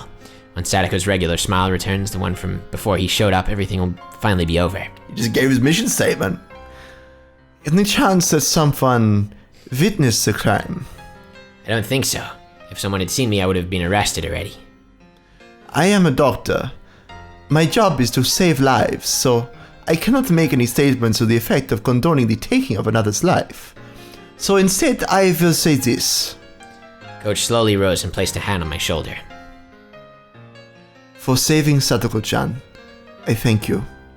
Coach's eyes started shedding warm tears. When I looked at him, I started to feel some tears of my own. I didn't know what I was crying for. And so for a little while, the two men in the room fought back their tears. But it's strange. What is? I'm sure I killed him, and yet he seems to have returned home alive. Coach's expression immediately sharpened. Depending on the situation, there are many ways that mere unconsciousness can look like real death to a layperson. Do you think it's possible he was just knocked out? I didn't check for a pulse, but I'm pretty sure I did him in. Can I ask you to reproduce the situation in which you attacked him, my bar-san? Picks up a baseball bat, throws it to him. Yeah. Go for that. What a great scene that would be if they just like pretended to do a murder together. Coach rolled up a health and fitness week poster nearby and offered it to me to represent the bat. Sword fight! Though I may have been lost to the emotions of a beast that night, I remembered in detail the number of times I'd swung the bat, the angles I had swung from, and the force I had applied. Using Coach as a stand-in for the uncle, I reproduced them over, one by one. And when he tripped and fell, I bashed him in the top of the head like this. When I did, it felt different from the other strikes. I thought I'd cracked his skull. Coach was calmly analyzing this information, using the places I'd struck and the situation at hand to find out what state the uncle's body had been in. I wasn't totally sure he was dead, so I hit him a few more times after he fell. Did he react at all? At first, I sort of felt his body jolting with every hit, but eventually that stopped too and he didn't react at all. Coach folded his arms and said, a few times. And then he spoke. He's dead, Jim. There's not much doubt about it. He didn't just look like he was? I can't say very much from just your story, my bar-san, but I think it's almost certain. Besides, you buried the corpse in the mud, and that took you quite a bit of time, right? Let's say it took you 30 minutes. That would mean he was buried under the muddy water for those 30 minutes. If you don't breathe for that long, your brain will die no matter what. I mean, even ignoring how hard I hit him, he would definitely have died while I was burying him. That's right. It's impossible to stay alive buried underground for 30 minutes. Impossible, you're right. But Sadako, she says he's alive. Unless he had a straw connected to his esophagus through the mud. That's it. Interesting suggestion. I think it checks I'll out. put it in the logbook. Look, if this was Captain Jack Sparrow getting buried under the mud, he'd be fine, is all I'm saying. He's got a jar of dirt after all. He does. He does, yeah. Coach, the doctor, just gave his stamp of approval that he was dead for sure. That made it seem all the more unfair that he could still be among the living. Mayaba-san, this is a really horrible idea, but is it possible that the person who killed wasn't actually her uncle? I like this suggestion. Ha! A comment. He's right. That could be why. It cleared up the inconsistency of me definitely having killed someone, but him still being alive. I don't think we really needed to explain that, but thank you. There's no way. I mean, we were both at Sadako's house when she was bringing his alcohol inside, and there was a man who stuck his face out the window to look. It was him, right? That was Sadako's uncle, right? Yes, you're not wrong. It was that man. Could she have had more than one uncle or something? Not one that I've ever heard of. It's just him. Could you tell me what he looked like? Well, his height first. He was about 175 centimeters, maybe a little taller. In order to eliminate the worst possibility that I'd killed someone else, Coach began to thoroughly compare what the man in his mind looked like with what I had told him the person I killed looked like. But no matter how in-depth my description went, none of the characteristics differed. The uncle's traits, according to Coach, were all exactly the same as the person I'd killed. But those traits were all extremely vague, and they weren't particularly distinct at a glance. Is there anything else about him that would let us identify him for sure? Now that you mention it, I've never seen it, but I believe Satoko-chan once said a long time ago that he had a tattoo of a tiger or something on his back. A tattoo. That was really important. Not everyone had a tattoo. If I found a tiger tattoo on the back of the man's corpse, it would be proof I'd killed the right one. You're gonna fucking dig it up, oh my god. At the moment, though, there was one other thing that would verify this. To go to Sadako's house and see for myself that the uncle had returned home despite having died. But that was far more terrifying than digging up the body and looking at its back. Without even looking at the tattoo, I knew for sure the one I'd killed had been Sadako's uncle. I cracked his head open and killed him, and yet he'd gone back home. There wasn't any misunderstanding or even the shadow of a doubt in my mind about having killed him. And yet, it was impossible for him to exist, kind of like how Keiichi Maebara had been at the festival despite it being impossible. That small commonality made me feel as though a faint but bizarre force was permeating this insane Hinamizawa. I wonder, what on earth could have happened despite you not going to the festival and killing Satoko-chan's uncle? You were at the festival and the uncle you killed is alive. None of this makes any sense. When I look at everything that way, it's almost like I'm just having a nightmare and there's no killer at all. But it's the truth. The sensation as I used my own hands and the bat to bash him again and again, it was no illusion or dream. It's almost like there was no beginning. What? What? Say that louder, Ryukishi. Coach let out a slow sigh, then after looking at the clock, got up. Let's go over this a little more seriously. If you'll excuse me, I'll go put on some tea. That poor old man in the weight room that's just never gonna be, seen. He's never gonna get there. Clinic's about to close after all. I need to let the other employees leave. Coach stood up and went out into the hallway, leaving me alone. The clock was about to strike 6. It was at the festival and the uncle I'd killed was alive. Had I really committed murder yesterday? The only whisper of the fact that proved it happened was the absence of that bat from Sadashi's locker. In any case, I was glad that Coach had taken my nonsense seriously. I just confessed to murder. Normally that would frighten a person away, but Coach didn't run, he cried with me. I was glad he did. Like so, my tension smoothly melted away and I suddenly realized I had to urinate. I thought to use the restroom while Coach had stepped out. There was one across from the waiting room. As soon as I left the room, I saw Coach and 2 male doctors wearing white clothing standing in the shadows of the hallway nearby. I didn't particularly intend to eavesdrop or anything, but I was quite surprised upon noticing how uneasy they seemed. I hid behind the wall and quietly listened in. It seemed like Coach was giving directions to the 2 doctors. Black tea? I'll make some. Oh. Did that confuse you? No, I was like, it's right, just some random dude. Mix in amobarbital or vanovol, ravonol. Do we give Ryukishi a point for that line? I don't know. I'm gonna give him a point. Whatever, fucking give it to him. Doesn't matter. This is the Irie clinic now. Everyone is Irie now.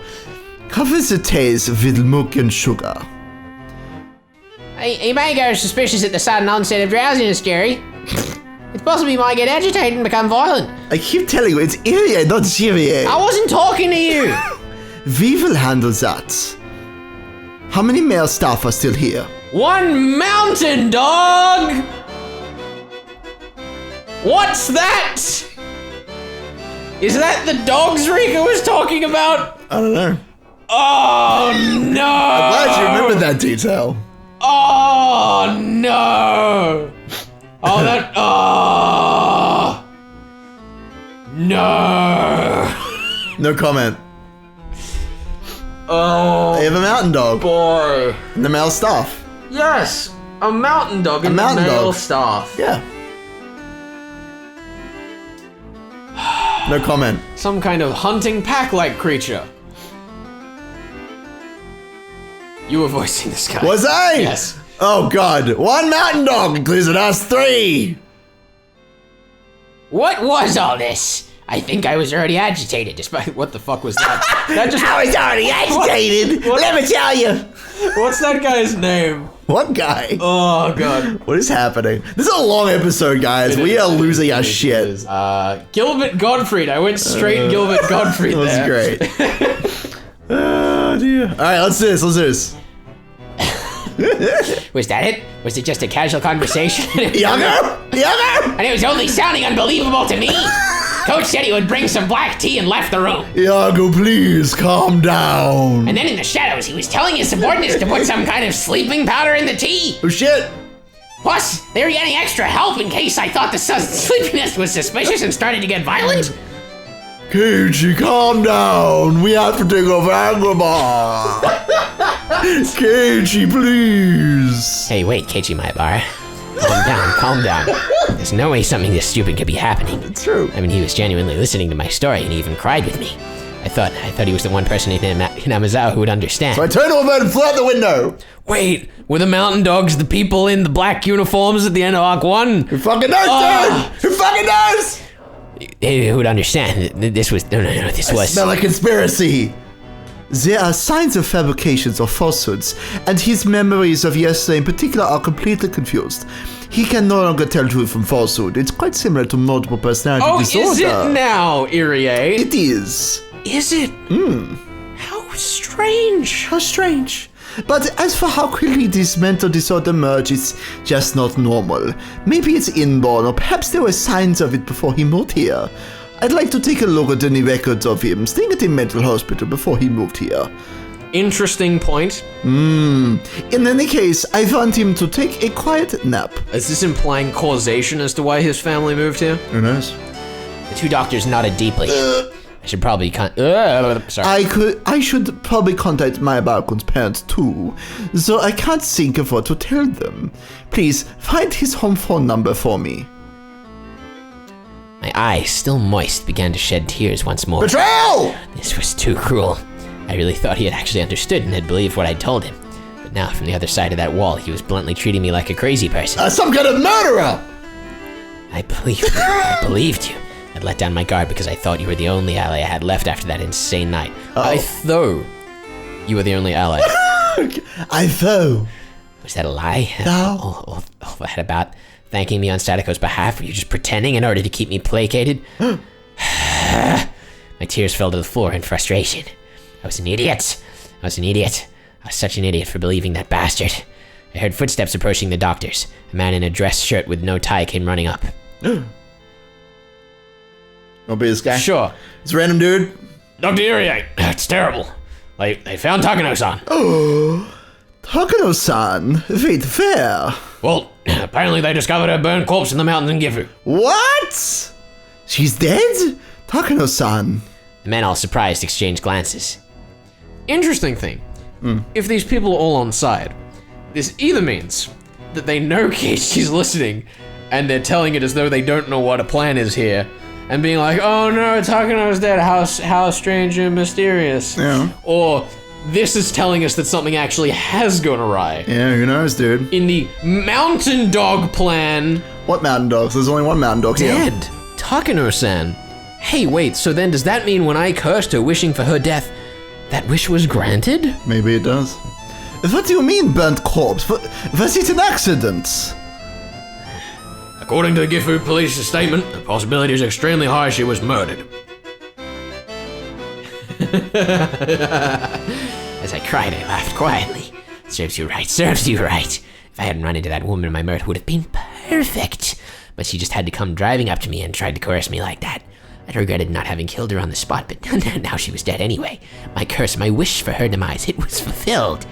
Serves you right. Serves you right. Risa-san! Yeah. I'm assuming is this Iri? It must be.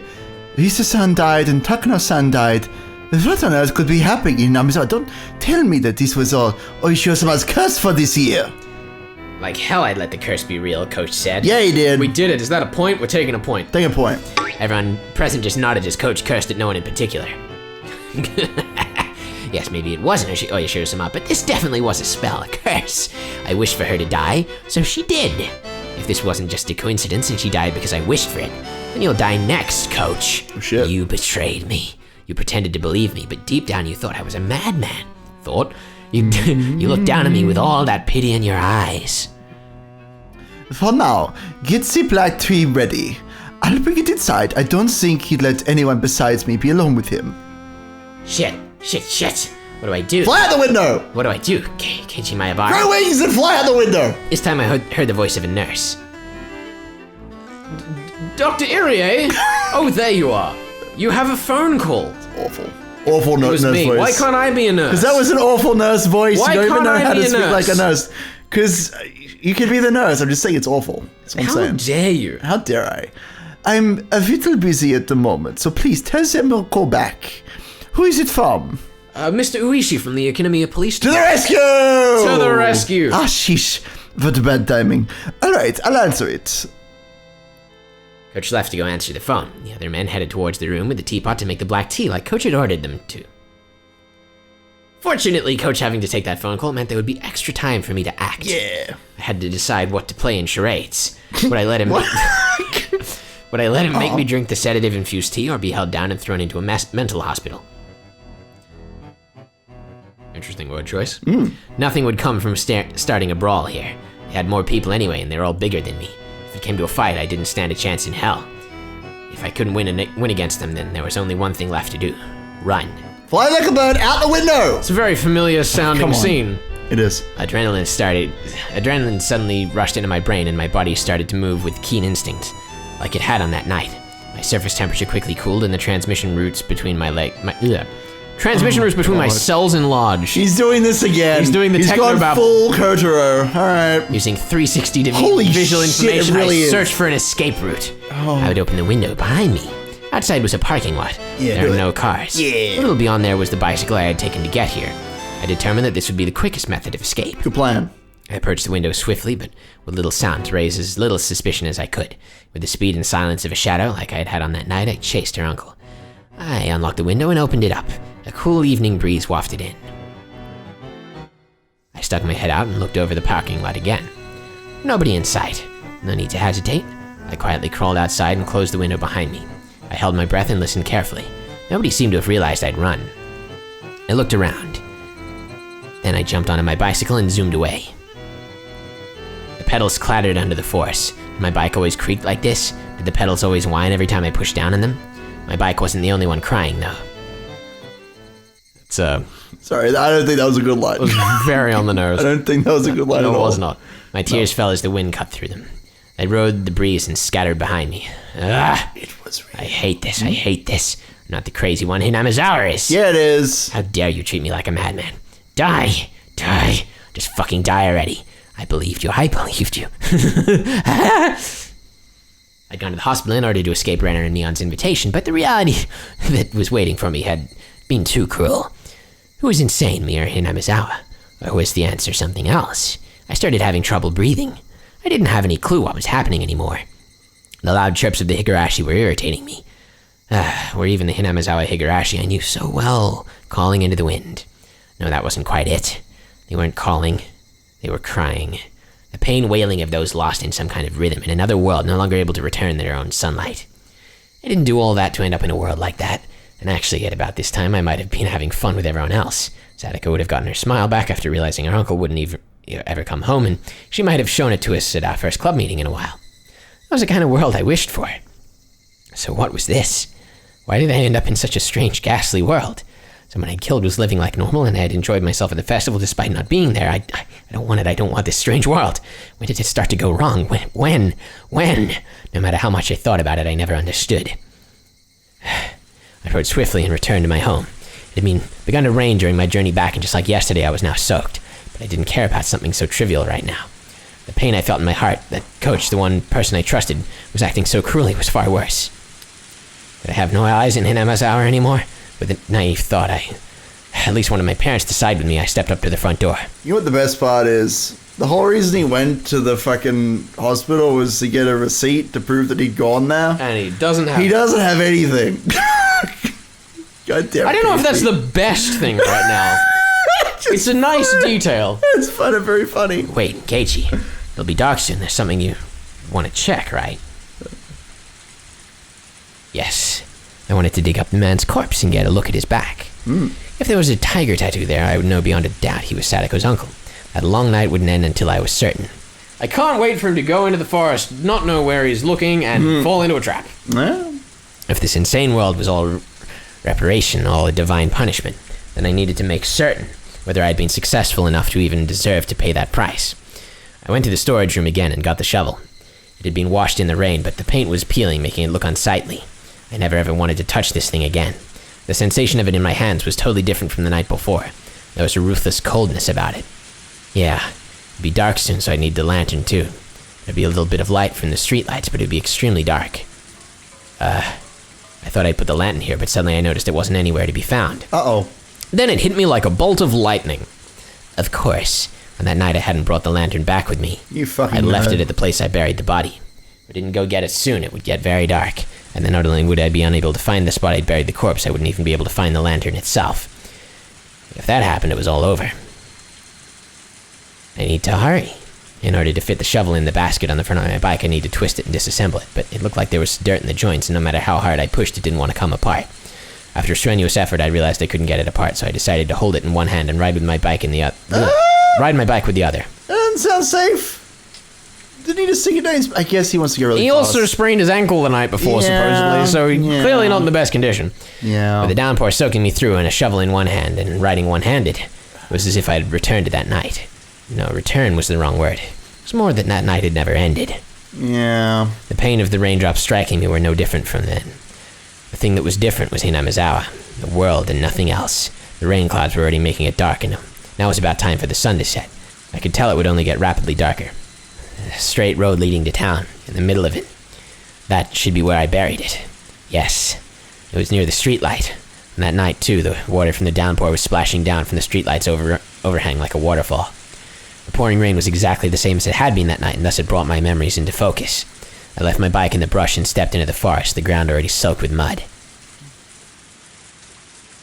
Where had I buried him? Think. The darkness, the shadows, the water, the mud. Everything was the same. Think. And then I spotted the lantern by a fallen moss-covered tree. That's right, I left it right there. I left the lantern here, then I would have buried him over here. With the sensation of standing in the sludge, my feet remembered the spot better than my eyes did. I plunged my shovel into the ground. Yeah, it's hard. It wasn't here. I just dug it up, so it should have been softer. I stick my shovel down in a few spots to test what they feel like. One of them clearly felt deeper. I recalled where the lantern was, where the trees and things in relation to each other, and knew that it had to be here. Under here slept that man's corpse. There would definitely be the tattoo of a tiger on his back. But if it wasn't there, then I had made a horrible mistake and killed someone completely unrelated instead. I'd be more dazed at the fact that Sadako's uncle wasn't dead than I would regret having gotten someone else mixed up in this. If this insane world was punishment for the sin of committing murder, I wouldn't be able to accept it until I'd killed Sadako's uncle for good, and then, without any fear, I'd attack him again. And that time I would kill him for sure. But what if the tattoo was there? That would mean I'd killed Sadako's uncle. That would be terribly strange. If I'd killed him for sure, then who was the uncle at Sadako's house this very moment? Impossible. I didn't even know anymore what I was using the word impossible to refer to. I've used the word quite a few times today. If I had to make the words impossible fit just one thing, what would it be? That much was obvious to me. It would be impossible for this crazy world to be real. I shouted, then turned behind me. There was nobody there, of course. It hadn't been bothering me for a while, but those footsteps had followed me this entire day. Even just now, an extra set of footsteps had splashed behind me. No one was actually there, no indications of anyone even. But they were there. Who are you? You've been following me ever since I came to this world. That's right. Thinking back, the first time I heard those footsteps was after Takano-san and I had parted. Those footsteps were my welcome into this strange inside-out world. No one could be there. I'd get no response. Wherever it was, they just kept staring at me. It wasn't ominous, just unpleasant. After staring into empty space for a bit as I bathed in the rain, my illogical anger slipped away. My tension loosened and a tired feeling reared its head. I tasted this feeling that night too. The sudden exhaustion I felt as the tension in my brain loosened. My vision quickly narrowed and I felt like everything around me had suddenly gotten darker. I couldn't give in to this sensation. I would light what little explosives were left in my brain and force myself to keep going. I needed to dig that man up before my stamina ran out. I needed to see the tattoo on his back. I caught my sudden ragged breath and calmed down. Then I stuck the shovel into the soft, muddy ground again. It felt exactly the same as that night. The sense of digging a hole in the beach with water coming into it with every wave. What day was today? Had I gone back to the night of Watanagashi? Every strange thought that came to mind tormented me. Given my exhaustion, I didn't think I could manage to hold those thoughts back. Once the hole was deep, all illumination finally faded, blanketing my vision in jet black. It was probably the moment the sun had fully set, too. That night, I had feared the worst and gone without using much light. My senses were so strained that I could see even in that darkness. And now I didn't have that kind of strength left. I drained everything I had last night, and now the darkness would be lethal. I decided to turn on the lantern. Putting it on the first setting would make it give off a faint light. Even with how little there was, it was enough, and people wouldn't be able to see it from far away in this rain. I grabbed the chilled lantern, turned the dial with a click, set it to the weakest light setting, and turned it on. An uncanny world of silhouettes appeared before me. A complex and strange shadowy world created by the intricate entanglement of trees and branches. I'd only turned on a light, and it was like that was all it took to make the world into something else. I let out a quick, tired breath and wiped the liquid, neither rain nor sweat, from my brow. Then I raised the shovel into the air and slammed it into the mud. That moment, the silhouettes surrounding me ominously all moved at once. Yeah. Inside my head, something packed in there, something coarse but not hot or cold, was loudly rushing about. The silhouettes were all around me, looking down at me. And one of them, a silhouette bigger than the others, stepped forward.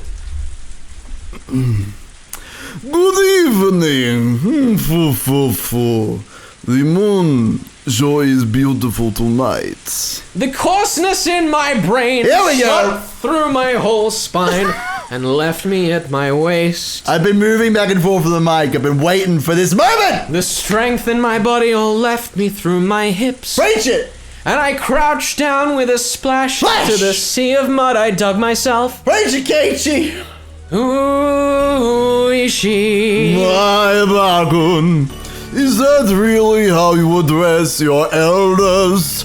You'll have a rough time of it once you become an adult.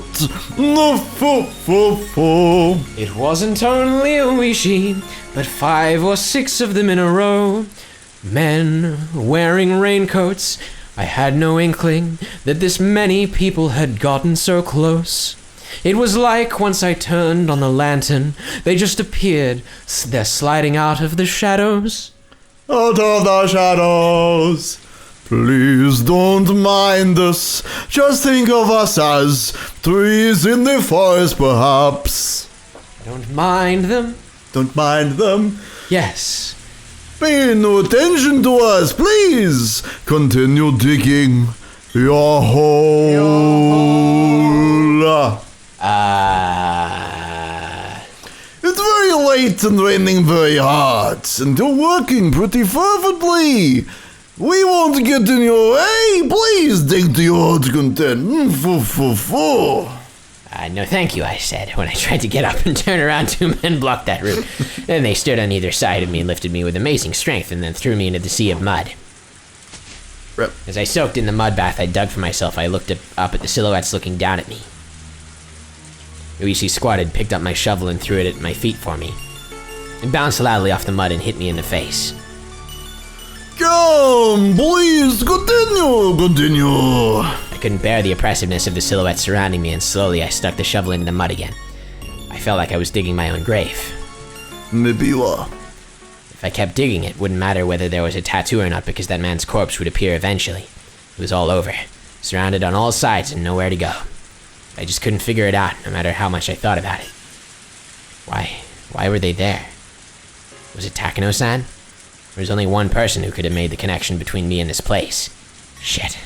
I knew it. She deserved to die. Stopping so soon. Bam! Keiichi kicked me in the back. Damn! Which took me by surprise, sending me flying into the mud. Go, Ishi, go! Teach your moves, boss! Hurry up and dig, please. You really should consider the fact that some of us are standing out there in the rain. Fuck you. You don't like the rain, then just go home. Yeah. Keiichi kicked some mud into my face. Damn! Work, please, instead of talking. Only people from the red light district do both at once. Isn't that right, boys? The men around him didn't react, not knowing quite whether they should laugh, but when Keiichi glared at them, they started mumbling out pained chuckles. Just who was this guy? Angel of Death. I knew the world had changed after that night, but if I went even further back, didn't it start when this guy showed up? That was when our peaceful days had been taken from us. Ever since he showed up in Hinamizawa, things had been odd. Everyone stopped smiling and the world went crazy. The ground under my feet gradually got harder and heavier. At this point, even I started to think something was odd. I hadn't buried him this deep on that night, had I? My exhaustion peaked and I sat down on the spot. How long do you want me to dig? Kids these days have no stamina. Hey, you. At Keiichi's gesture, the men all pulled out their own sinister-looking shovels. Just They're all already- perfectly yeah. simultaneously choreographed. Yeah. This is the dance number after all. Exactly. As I watched the daze, one of them grabbed my collar, dragged me out of the hole, and threw me to the ground. The rest of the men stepped into the hole I dug and started shoveling themselves. As I stared at them, dumbfounded, Keiichi sauntered over and squatted down to look at me directly. Oh, Keiichi, my boy-san, is this a hobby of yours, digging holes on rainy nights? When I didn't respond, Keiichi took one of the tin buckets they were using to bail out the muddy waters, scooped some of it up, and splashed the whole thing in my face. The rain's heavy today too. No matter how wet I get, I still don't understand the appeal. Keiichi smiled to himself, then scooped up another bucket of muddy water. I will ask you again. Is digging holes on rainy nights your hobby? Who the hell would have a hobby like that? Splash. Keiichi hit me with another bucket full of muddy water. The pebbles in it stung. Oh, will there be something in that hole? I've always liked that story, about the old man who could make plants bloom and the puppy digging in his yard for gold. As he spoke, he ran the bucket through the muddy water again, to splash it in my face again. What kind of treasure is buried down there? Can't you at least give me hints? If you want to know, then dig on your own time, you fucking pig. I wasn't saying that out loud, but Keiichi mercilessly drenched me in muddy water again anyway. Shit. If only you hadn't shown up, the world wouldn't have gone wrong. Ever since you showed up, things have been strange. Sadako got abused by our uncle, I ended up killing him, and the world went crazy. He was how it all began, because of this culprit. He splashed another bucket of mud in my face. My insides were seething with anger. You die too. If I have some strange power to kill someone by cursing them like Takano-san, then you're dead. And it won't be Oyashiro-sama's curse, it'll be mine. I'll curse you and kill you. What a rebellious look you're wearing. Why don't we use this opportunity to teach you a thing or two in that regards? We really don't live in peace these days. When I was about to age, corporal punishment was the norm for everything. Random dude, yep. One of the men digging in raincoats wiped some sweat off and called Keiichi over. Keiichi tossed the bucket away and then turned around with an evil grin on his face. Yes, what is it? Please look at this. Acceptance or maybe resignation. I wanted to say to them, so you blockheads finally found it. Yeah, that's right, I'm the one who killed him. But you're the police, so it's your own job to figure out who he is, right? Come on, prove to me that he's really Sadako's uncle. What on earth? We think it's an old drain pipe. Seems to be connected to the irrigation channel over there. Let's smash the thing. It's not being used, is it? The men all exchanged glances, then hesitantly broached another topic. Uishi-san, the ground down there is pretty hard. I don't think anything could be deeper than this. Did we get the location wrong? No, at first it definitely felt like the place had been dug up before. But after digging so far, the ground suddenly hardened. We think they've gone down further than the hole was originally dug. So what does that mean? There was a hole here and someone filled it back up? Is that what you're trying to tell me? What? What were they talking about? well, I'm at a loss. Aren't you, my boy-san? Uishi grabbed my collar and dragged me to the hole they dug. The mud inside was like an ocean, and I couldn't see any drain pipe down there. One of the men stirred it with a shovel, letting me hear it clang against something hard. There's no doubt I'd buried him right here, but I hadn't buried him this deep. I didn't dig a hole deep enough to unearth an entire drain pipe. So, then, this man, his corpse, where was it? Proof that I'd been successful on that night was gone. Gone. Then what on earth was I? Was I actually crazy after all, and just possessed by the delusion that I'd killed someone? That couldn't be. It was the unmistakable truth. Couldn't have been a hallucination. But now the most important evidence that it hadn't been an illusion was gone. I killed him. I buried him. I had absolute unwavering confidence in that fact. Then did I fail to kill him? After I left here, he started breathing again, crawled out, and got back to Sadako's house. Was that it?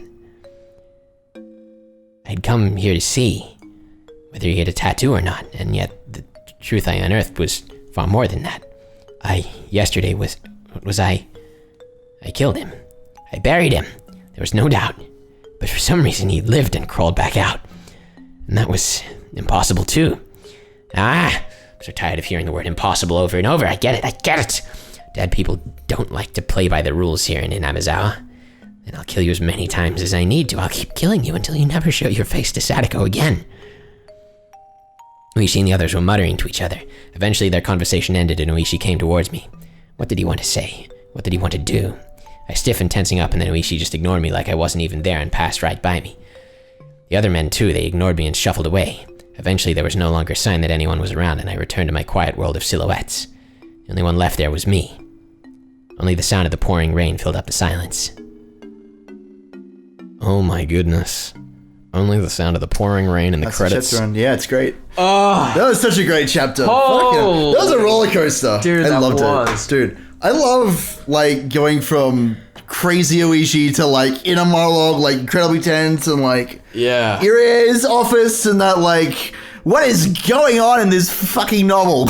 Absolutely insane. Yeah, like I don't know how to explain it compared to the first arc where like you know nothing in the first arc, but it's still like what the fuck is going on? Yeah. But now we're getting more kind of clarifying points and it still is Just as confusing. Like but it's great. I think the easy thing to pick there, like the most straightforward thing I'm thinking Yeah. is that he had that experience late, like he went to the festival, forgot about it, came home, got the shovel and was like, oh shit, I forgot to go do the corpse, whoopsie-daisies, and then started having the same hallucinations that Toмотaki was having when he was supposedly having that like fight that never could have happened. Right. In the circumstance of his death as we had it described in Arc 1. Right. The other thing is like the whole thing with the shovel and the lantern. It's like, I got the shovel and lantern from my house. And then he goes, digs the hole, and he's like, whoops, I need another shovel and lantern. Right, yeah. Whereas those don't exactly seem like the kind of items that you normally have multiple identical ones of. Right, for sure. Yeah, no, I get you. So like, what's going on with Teppei? I mean, the easiest thing I think to ping is either he hasn't been killed and it was all a hallucination, a very vivid one, which is an interesting thing to draw up in comparison to previous episodes. Which have not been vivid at all. Exactly. Of course. That's the thing, right? Is that they've been like very clearly hallucinations, where this Sure. one was less so. Yeah. At least the ones we think we've seen as hallucinations. You're making a lot of... Yeah, sure, yeah. Yeah, like obviously there are some scenes in previous arcs that could have been very much hallucinations that I haven't pinged on. Sure. Which is the possibility that this opens up more. Okay. The other thing is that Tepe did die. He was put in the hole, and then he tells Irie, and Irie's like, "Oh, boys, could you go clean that mess up for me?" And they got there before the police dug it up, packed Maybe. it back in, and then because it started raining, it's like there's not as much sign that they'd actually got there before him. Maybe. You think that'd be pretty obvious, though, if someone, like, dug a hole, dumped a corpse, someone else dug that up. I feel like, I don't know. I would say so, but because it's rained on both nights, that kind of provides the excuse for that not being noticed. Right, maybe. Yeah, who knows? Yeah. Could be anything. Either way, next time. Next time.